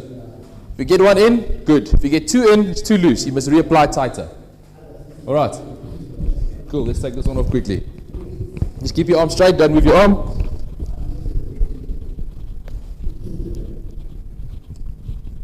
Here we go. Thank you. You can sit down.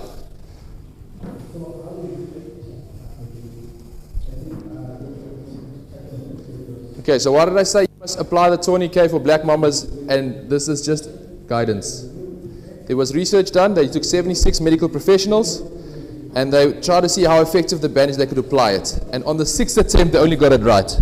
Okay, there's the bandages. Feel the difference. And then pass them on. Okay.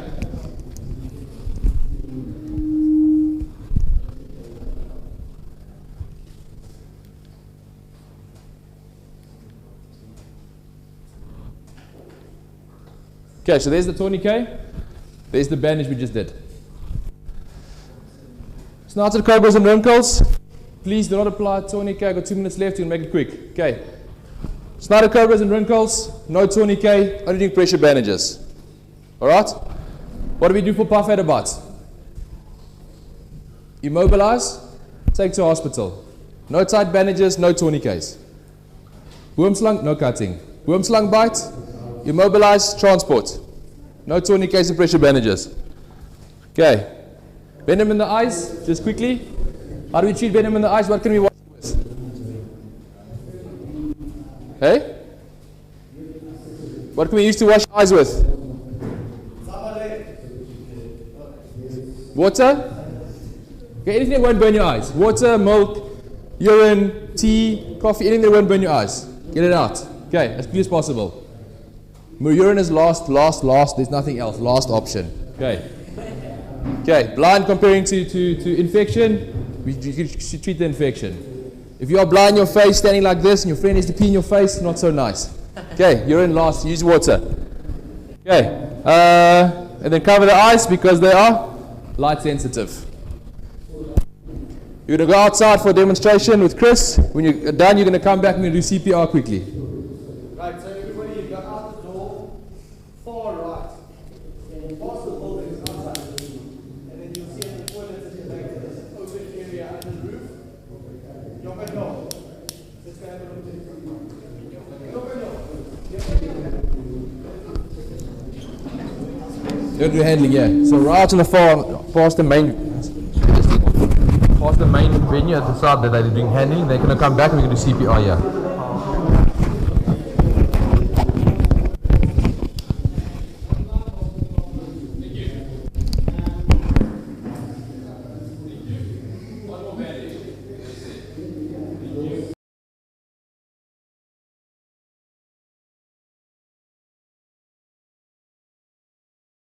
your toes too close here. Don't bring your toes too close here. The snakes are alive. Alright, welcome guys. So we're going to do a little bit of a demonstration for you here. So you finished? Yeah. Alright. So while we're busy, we'd appreciate you to keep quiet. At the same time, we'd appreciate that if you are nervous or you're feeling like you are too close to the snake, then move now. Don't do your moving while Lawrence has got the snakes on the floor. You are going to confuse the snake and you're going to confuse Lawrence. This is Lawrence from Lowveld Venom Supplies in Nelspruit. He has got many years experience in the handling, the teaching of handling and venom extraction. He was actually one of the top guys at a venom extraction facility. Ewen! In Dubai. He worked for 2 years as one of the managers in Dubai. Sorry, Boot. Guys, you see these sort of distractions are not acceptable. It's not right. Okay, so let's give Lawrence the time of day. He's going to give you a bit of a demonstration at 1:30, which is like a couple of minutes from now. I'm just letting you know. Professor Tim Hardcastle is going to do management of snake bite in children, pregnant women, and the elderly. So we'll have that back that side. If you want to join that, you're welcome. Otherwise, you can stay here and enjoy the live demonstration. Lawrence, thanks. Okay, guys. So today's demonstration is basically just about getting to know these guys you see on the pictures here, and what to do when you encounter them. Whether it's in the bush or if it's in your house, what to do to help the guys on the ground that's coming to catch your snake. Okay, if you're not a qualified snake catcher, don't try to kill it, don't mess with it, don't try to catch it yourself. You're putting yourself at major risk. They are professionals. We're lucky here in Swaziland, and we are on the Lowveld. We have over 30, sometimes 50 people catching these snakes willingly. Our service is free. These guys here also do it for free to save the snakes and to save a lot of guys being bitten.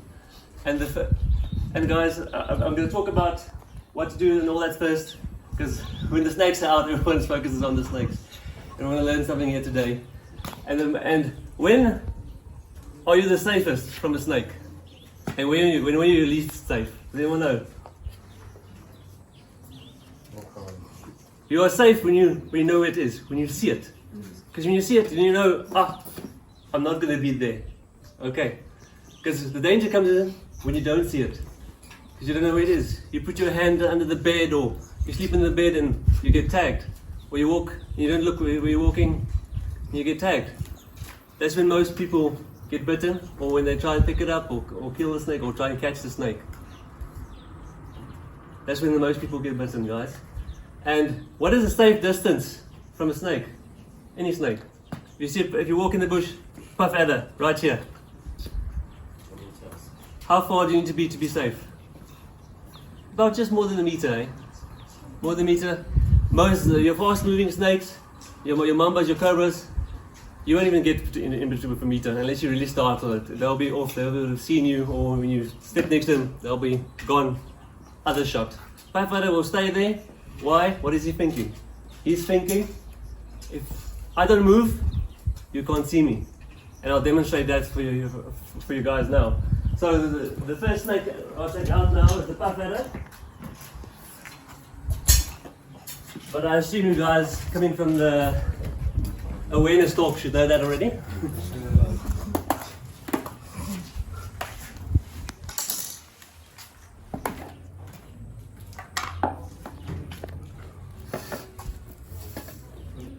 Gorgeous. What is he doing? Is he chasing us? Is he chasing me? No. He's assessing the situation. He just got chucked out of his hiding hole. What is he thinking? He's thinking, I'm standing still. I knew what he was going to do before he even did it. Because although snakes have different personalities, some will act differently now and then, they're pretty simple to gauge and to understand once you just take the time to learn about them and educate yourself. Because the key between fear from understanding is just knowledge. It's a little bit of knowledge. So they can move quite a bit fast if they want to, but they're slow, sluggish snakes. See, I disturb them now. And now is he chasing me? No, the first response is, I'm trying to get away from this thing that's touching me. He's going to kill me. Because remember, as soon as a snake hatches or is brought into this world, everything bigger than him is trying to kill him.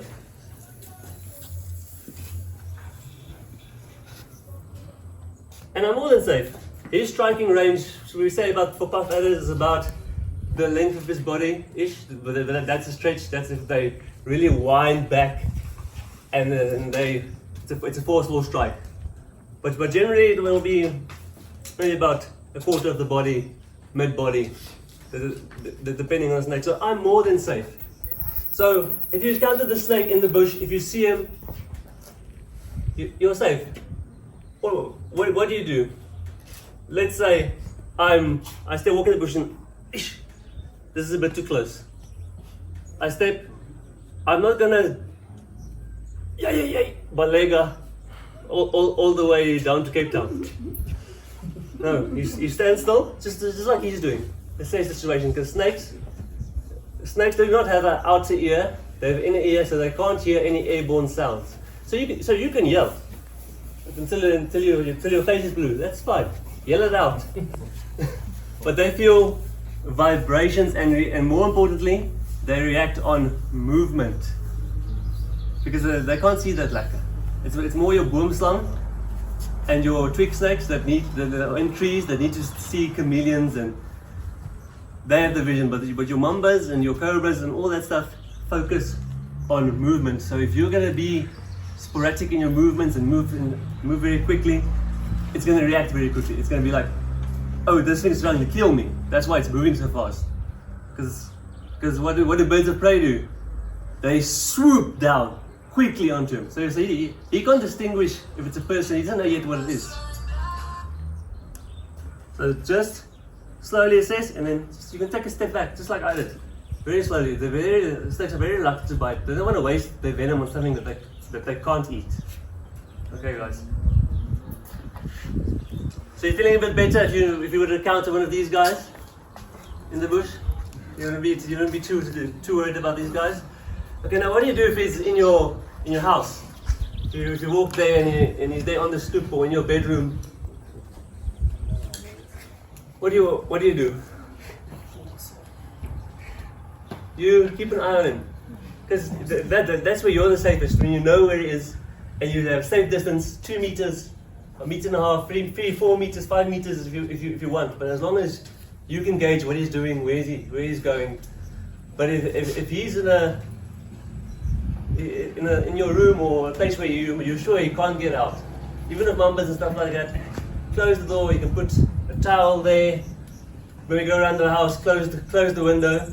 Then you know where it is. Like even for us, the snake catchers, people that come out to your house, we appreciate the effort if someone just isolates it, or if it's outside somewhere where he can escape, like on the stoop, and you can go and you can just stay there and look at him. Or if he's in your farmland, if he's in the tree in a stationary position, if you can wait that 20 minutes for us, we really appreciate it, because then it is safe for you and for us, because then we can quickly see where it is, catch it, over and done with.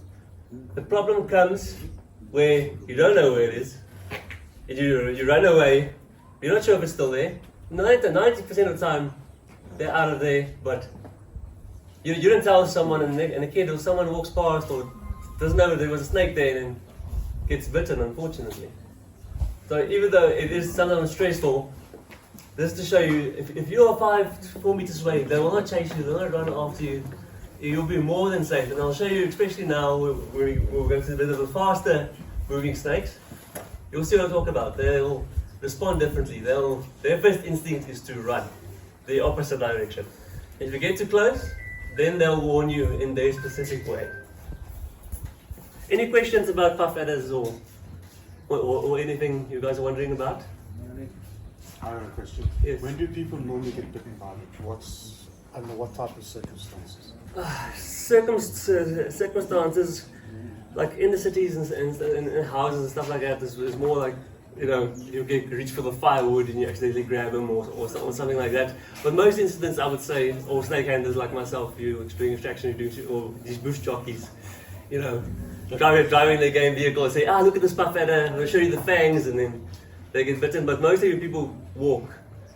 They'll walk on top of them or right by them, because they all sit, they're thick of the tongue, they'll know where the rodents' footpaths are and everything, and they'll sit by that footpath.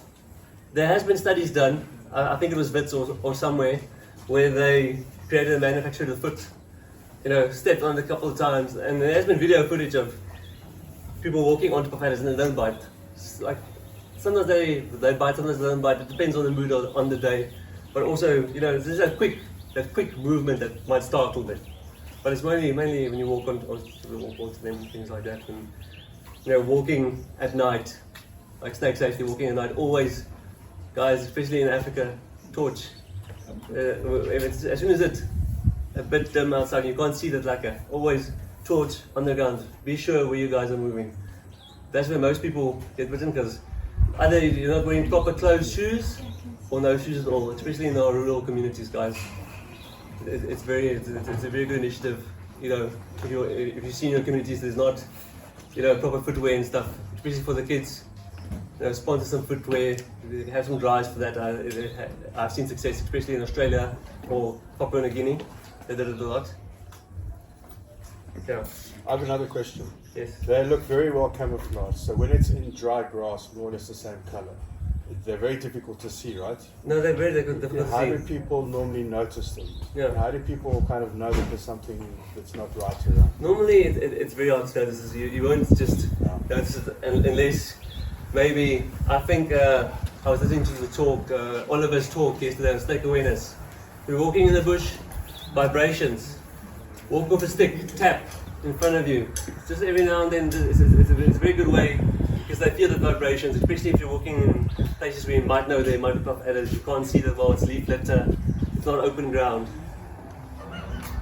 Are there puff adders out there, do you think? More than likely, yeah. On landscape. More than So likely, when we yeah. are working in places like that, we should be more aware that there are things like this around. And not be so surprised when we do find one.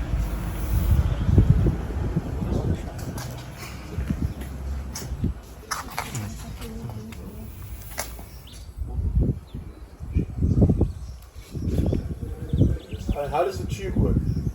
And tube works normally very well, but I can see a bit of sawdust and stuff in there. I'm not sure if it was from his cage, but there might be a smell in there, it might have not been washed properly.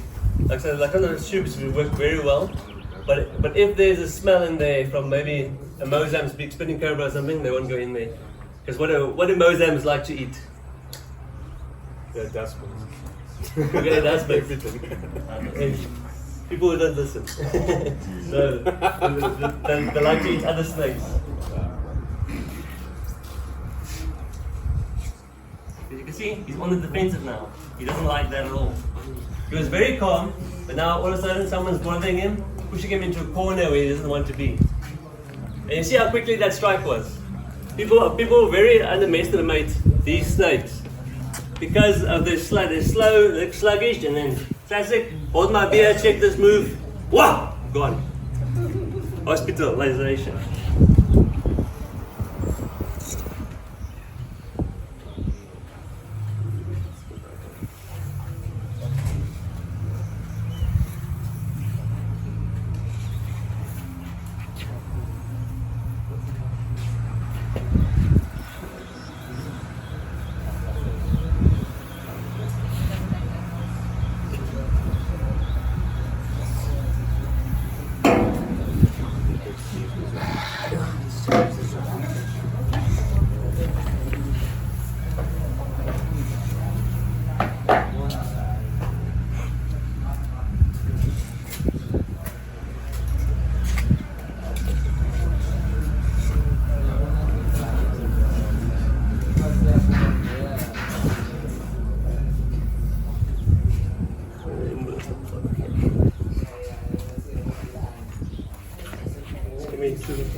Where's the bucket, please?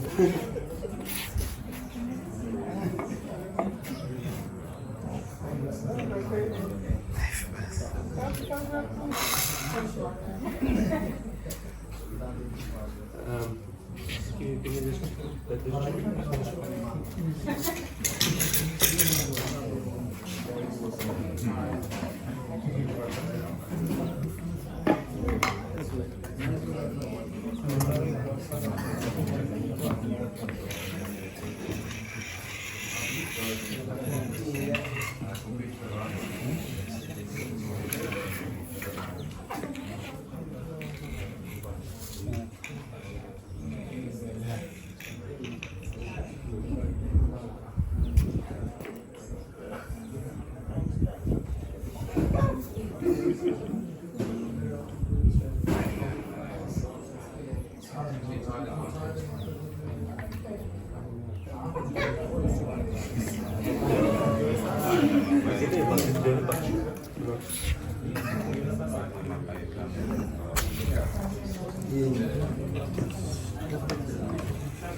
Quickly, where is somebody?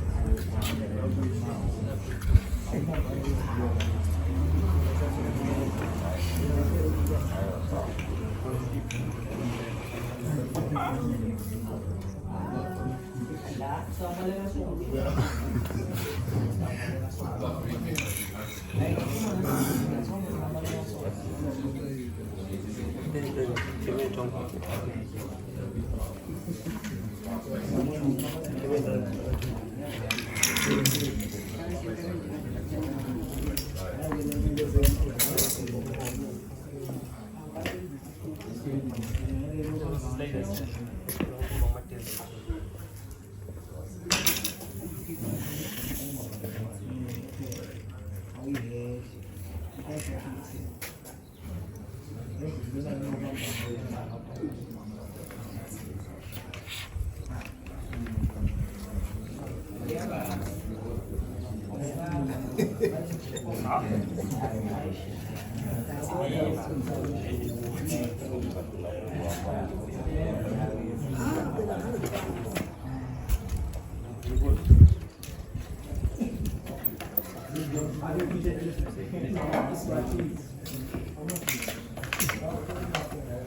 How long not to catch a buffalo, guys?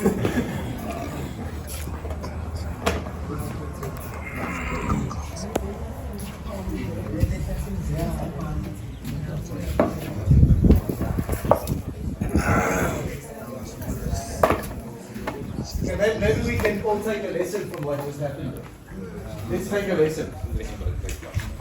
He didn't lose his cool. He didn't panic. It takes time. It takes time. All right. Stay patient. Stay relaxed. Imagine if he started to get excited and have anxiety. Then he's going to squeeze the snake. The snake's going to get angry, and it would just turn into the snowball, horrible reaction. Yeah. But the fact that he just remained patient and calm, tried a few of the tools, and eventually got the snake in the bucket or the tube. A lot of people make that mistake in the capture and handling courses. You catch the snake and you put it in the bucket and whoops, it jumps out. Then everybody runs away. That's part of the things we teach is you do not need to be successful the first time. That's why it's training. That's why you must practice it. If it goes in and comes out, you don't run away. Just go get it again. You've just caught it. Just go do it again. So we try and teach people this composure. All right. And that was it was well demonstrated, even though the snake was not willing. Just your composure was good. Alright guys, so now we're moving to the bit of the faster moving snakes. So I want you to identify this one for me. Okay? I'm going to tell you, test your skills, and I need you to back off me like 2 meters, please. Hey guys, please be comfortable. It's gonna look like it's gonna move fast towards you, but I'm gonna hold him back. I won't let him get anywhere close to you guys, alright? Hey! what is this, guys? That's a snouted Snouted cobra. Exactly. So, what's he doing? He's trying to get away. Now I touch him now, he's like, oh, this thing is gaining on me, he's touching me, moving further. Now I'm in his space. What's he doing? He makes a bit of a hood, warning me if I get too close, he'll strike at me. But did he strike? No. He's just warning me. Warning me. But I'm still fairly safe, I'm a meter away. He's just moving his own direction. So, in the bush, when you see him, he'll be gone like a shot. He doesn't have the traction here on the tiles than he has on the grass. On the grass he'll be gone like a shot and I would be running. I would have needed my Red Bull this morning.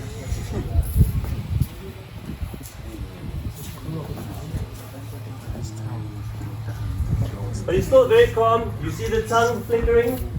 What's he doing when he's flickering the tongue like that? So rapidly.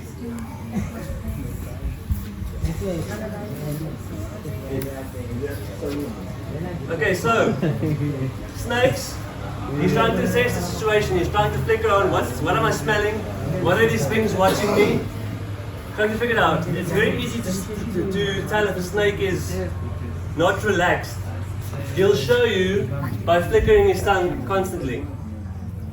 Like normally, if he's in his cage, you'll check. His tongue will flicker out maybe every couple of minutes, just tasting, or maybe not even. But now you can see it's constantly trying to figure out what's going on, who is this, what is happening.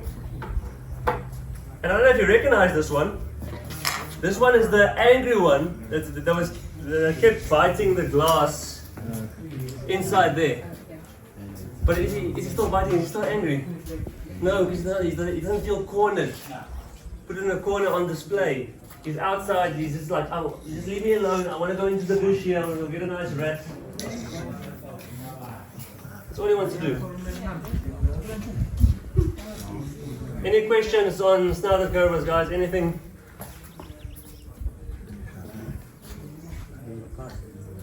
You guys happy? I can put him back. No, let him go. Okay, which way? This way. Yeah. But don't worry, guys. I spoke to I think Oliver, and I said all of these snakes they come in rotation, and every 2 weeks they're out and the new ones come in because they catch so many, which is nice. So it's just for the show and for the extractions if they need and stuff like that.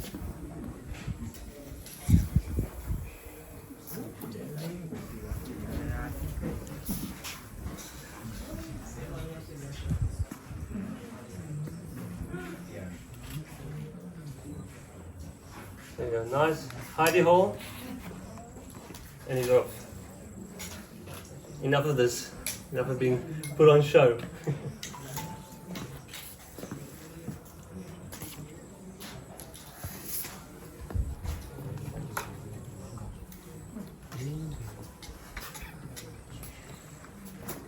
Okay guys,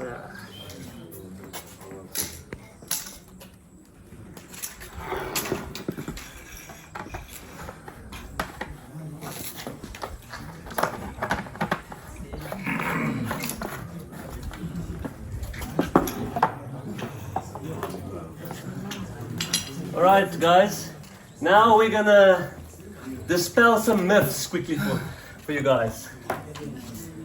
Who has heard the stories about snakes flying on sugarcane fields? Snakes chasing you for miles and miles and kilometers. The two-step snake. Hey, dangerous things, guys. But I'm going to show you guys, these guys are actually just as scared of us than we are of it. But just a couple of safety rules for me and for you, okay? I'm going to ask you guys just to step 1 meter back, just so you guys are not like here in the circle, like on the area. And where you guys are,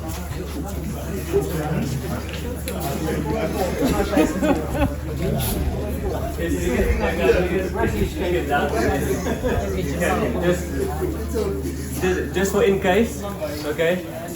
But like I said, I won't let the snake get near to you, but the main thing, guys, hello guys, everyone, focus, in this direction. Because if there's any quick movement, fast movement, what is the snake going to do? It's going to turn around, and then he's going to be here, and I have to do the jigger, and I get bitten, and then luckily it's not the doctors here, but I'm allergic to antivirus.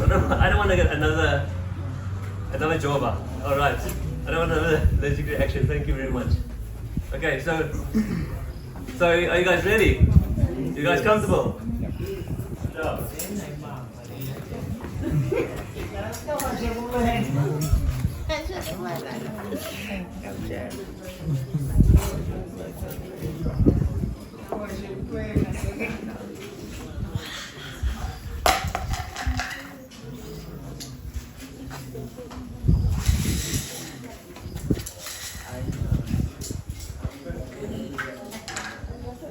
Just stand there, don't worry.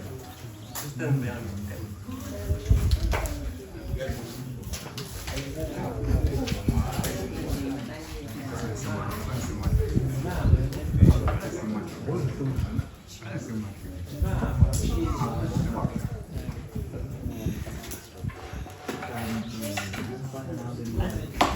Just shake him off me.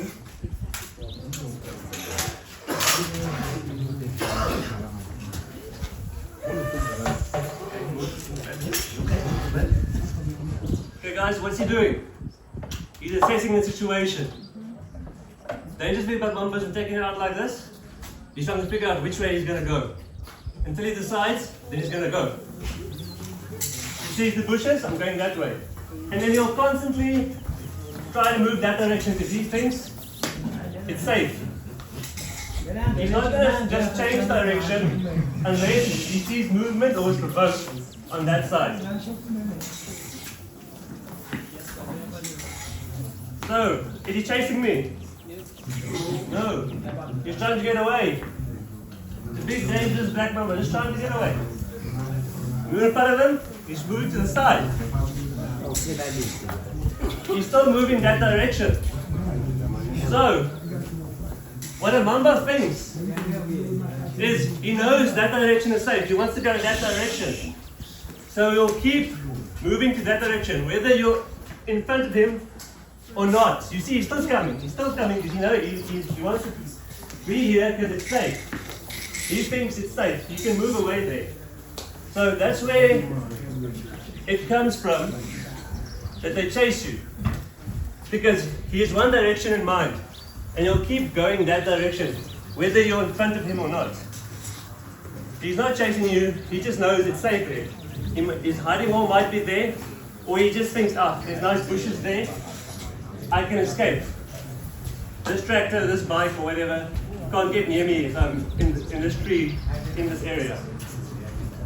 See, a bit close? I stood still and moved away slowly.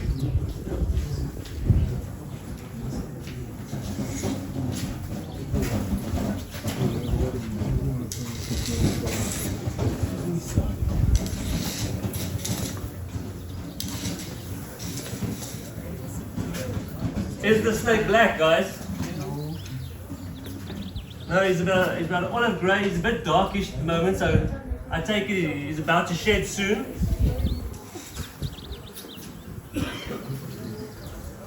He's about 2 minutes left. 3? Sorry? 2 minutes left. 2 minutes left. Alright. I'm going to put him back and then we can do some questions, okay?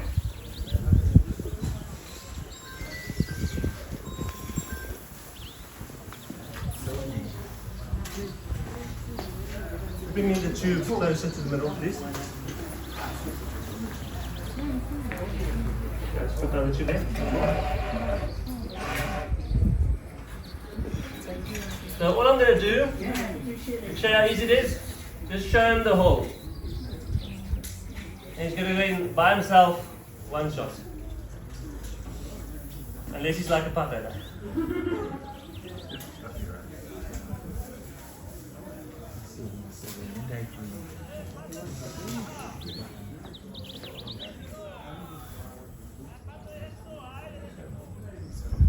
smelling it. Just trying to figure out, okay, is this where it's come from?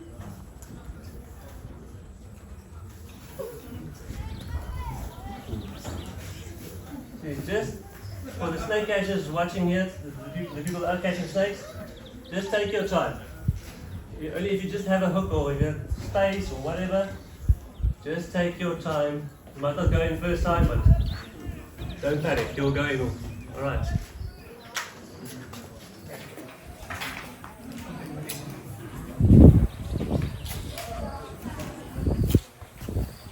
And I'm not worried about him coming back out or anything like that. Because if he's in there, he's safe. He won't just guard out necessarily. Unless he's like maybe like a tough man he doesn't usually like it in there very much. You can see him coming back looking. And he sees, okay, no, too much movement still. I can't get out of here.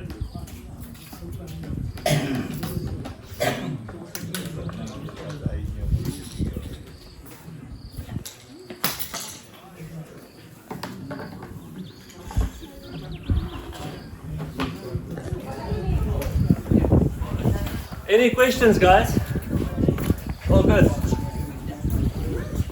All right. After lunch, we'll be doing the practical for anyone wanting to catch some snakes. So I'll see my victims. I mean my attendees later. Before lunch, we will.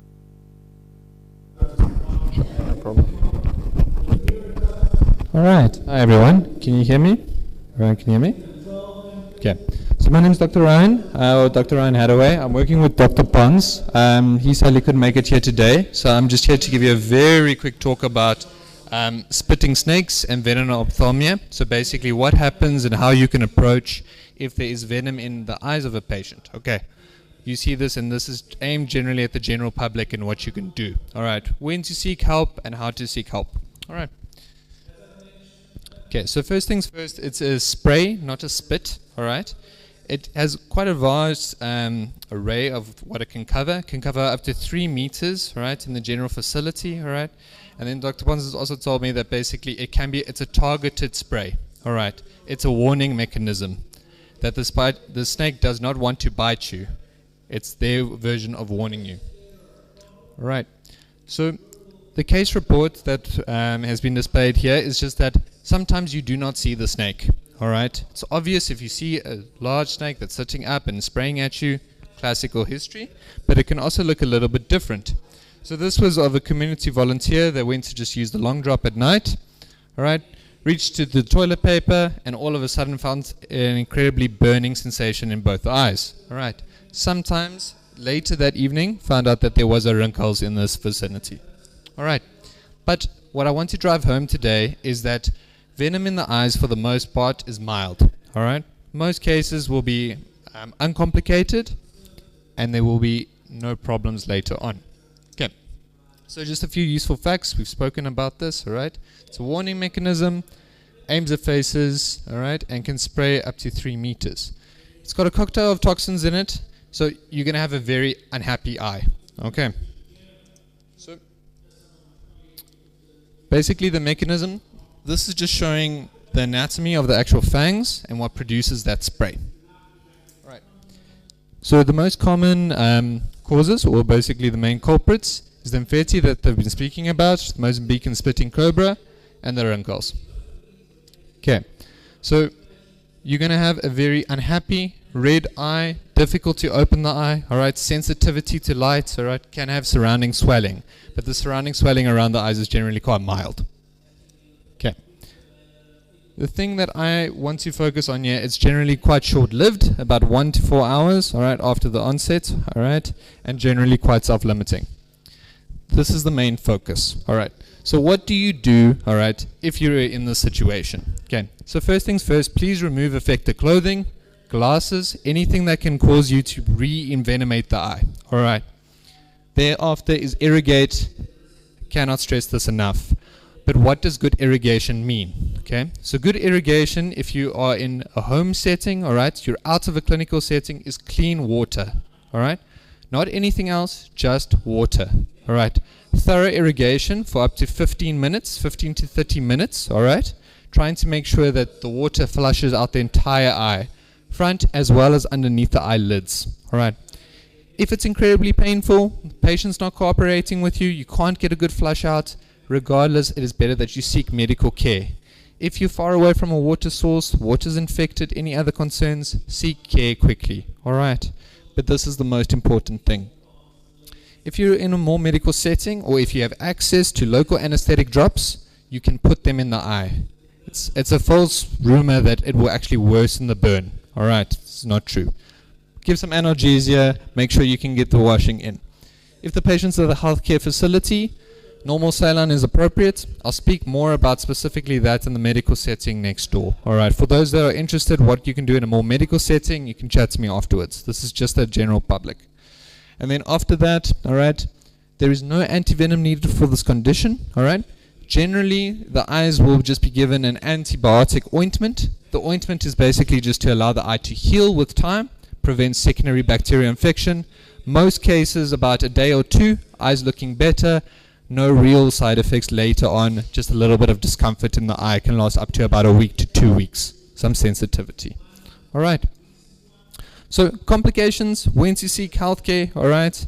Like I said, if you're unsure, bring the patient through, let them get cleared medically, all right. Complications are rare if you've performed a good washout. But a day or two after, all right, if the eye is painful or increasingly painful, vision is decreasing, please seek care, either of an ophthalmologist or a medical professional, all right, just to prevent these further complications going on. All right, so nice and simple. Prevention is obviously the best, all right, which is all what this awareness is about. And if you've got any questions, please, you can either talk to me now, but we're running quite low on time, so you can always chat to me after if you bump into me if you have a specific question. Okay? Cool. Done. What time is lunch? How much time I have there? What time is lunch? 14:15. Cool.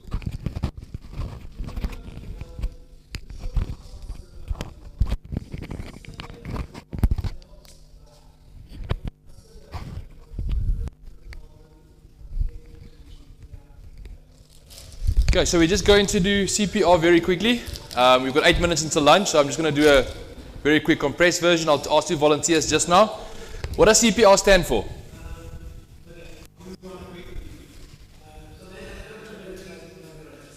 Cardiopulmonary resuscitation. What is cardio? Heart. Pulmonary? Lungs. Resuscitation means to bring back.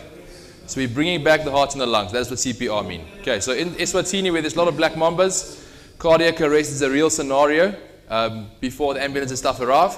So you need to know how to perform CPR correctly. If you can give the patient oxygen, can keep his heart and his lungs artificially going, you can keep them alive until the paramedics or the doctors, whoever is coming out to you, keep him alive.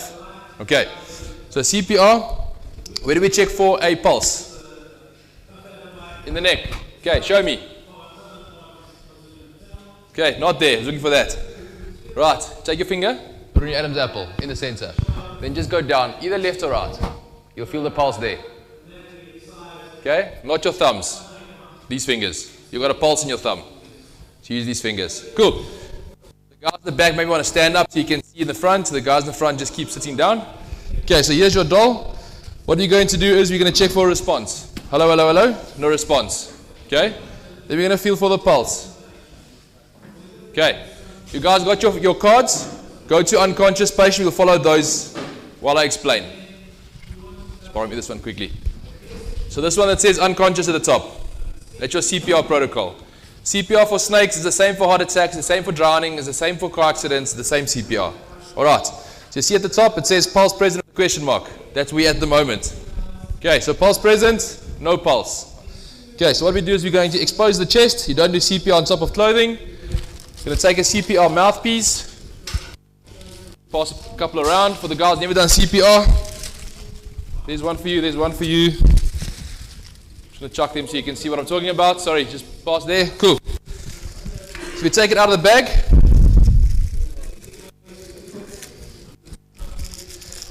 You'll see a CPR mouthpiece has got a round part and a flat part. Okay, if you blow through the round part, air goes through. Blow. Try it. Okay, flat piece. Nothing. There's a valve. Okay.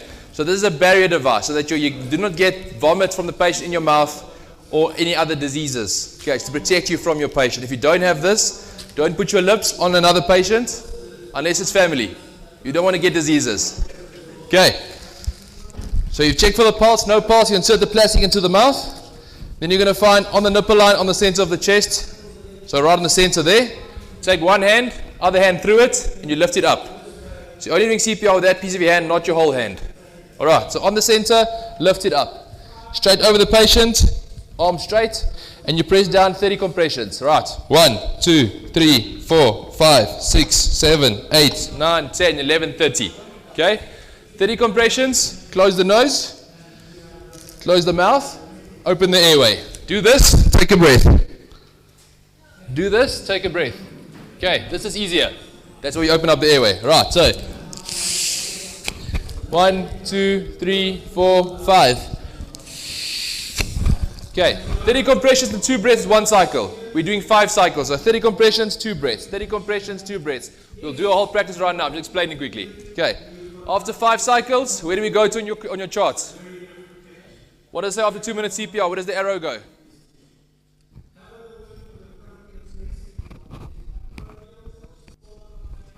Arrow goes from CPR around to pulse present.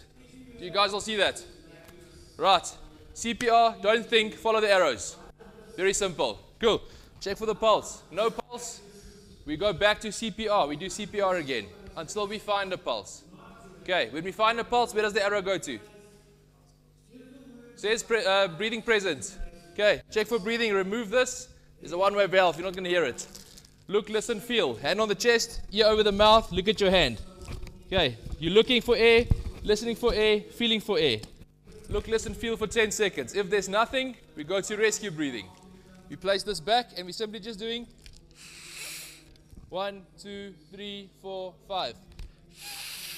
1, 2, 3, 4, 5 for 2 minutes. Okay, after 2 minutes, where's the arrow go? Back to pulse present. Okay, we start at the beginning again. Check for the pulse. Find the pulse. Check for breathing. Okay, if you find breathing, then we turn the patient lateral. Say so on the card. Okay, do we turn the patient left or right? Turn the patient left. Okay, why do we turn the patient on the left-hand side? So women that are pregnant between months 6 and 9, the baby, if you lie on your back, compresses the vena cava that comes back to the heart, that feeds blood back. So if you lie on your back, it compresses on that, there's no blood coming back. So for that population, we turn them on the left-hand side. To not forget about them, we turn everyone on the left-hand side. Okay, for a man doesn't matter, but just to not forget, we turn everyone on the left-hand side. Okay, let's have a quick exercise before lunch. Chloe, you want to try? Another volunteer? Who's got a card? Who wants to come? Come. Okay, so I'll put a metronome on for you guys to keep your track. Yeah, take one of there. There's your doll. There's your doll. Where's your card? You need a card? Borrow him a card. Can I borrow your card quick? There's a card for you. You put them there. You put this one here. Not the card. Right. Stand there. Okay, step 1 is what? Check if the patient's awake. Okay, no response. Before you take the clothes off, you're going to check for the pulse. Okay, no pulse. Okay, expose the chest. That's fine. Okay, you start on the chest. No, don't worry about breathing. Heart first. You start compressions, hand through each other. Lift it up in the center. You'll hear a click. Go down. You hear the click. Every time you hear that noise, you must pump. Okay. So close your elbows over the patient. Pump. Deep. No, check there. Check here. Check here. Pump, pump, pump, pump. Okay, come all the way back. All the way back. All the way back. Count to 30 loud so we can hear you.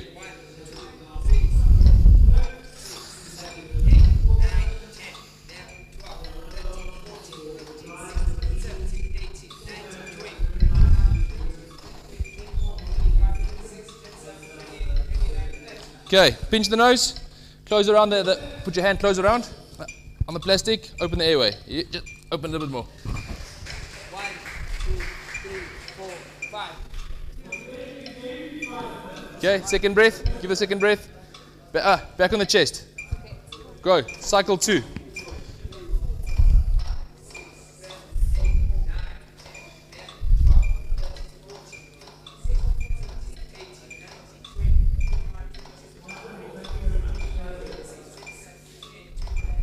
Two breaths.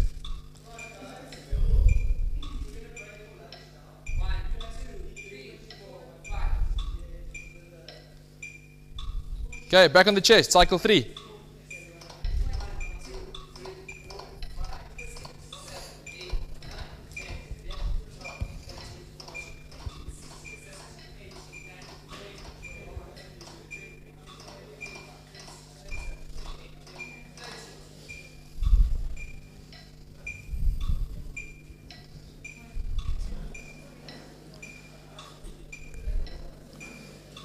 Okay, back on the chest. Cycle 4.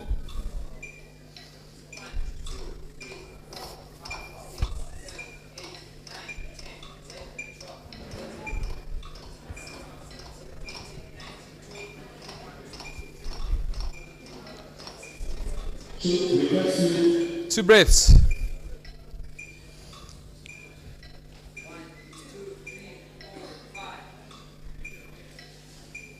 Okay, cycle 5, last one.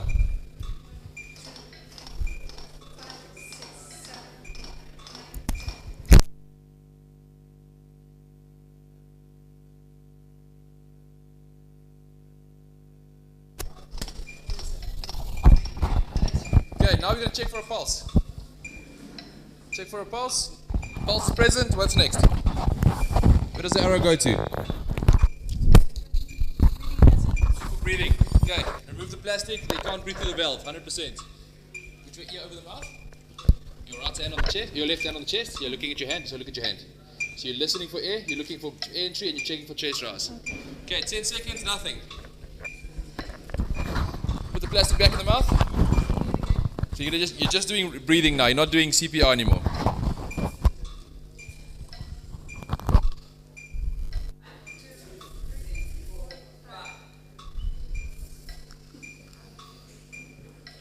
One, 2, 3, 4, 5, blow. 1, 2, 3, 4, 5, blow. Okay, so we do this for 2 minutes. Okay, after 2 minutes, where does the card take you? What's next? So you're over here. Where does the arrow go? Okay. Pulse present. Back to pulse present. Check the pulse. Pulse is present. Check the breathing. Breathing's present. Then we turn the patient.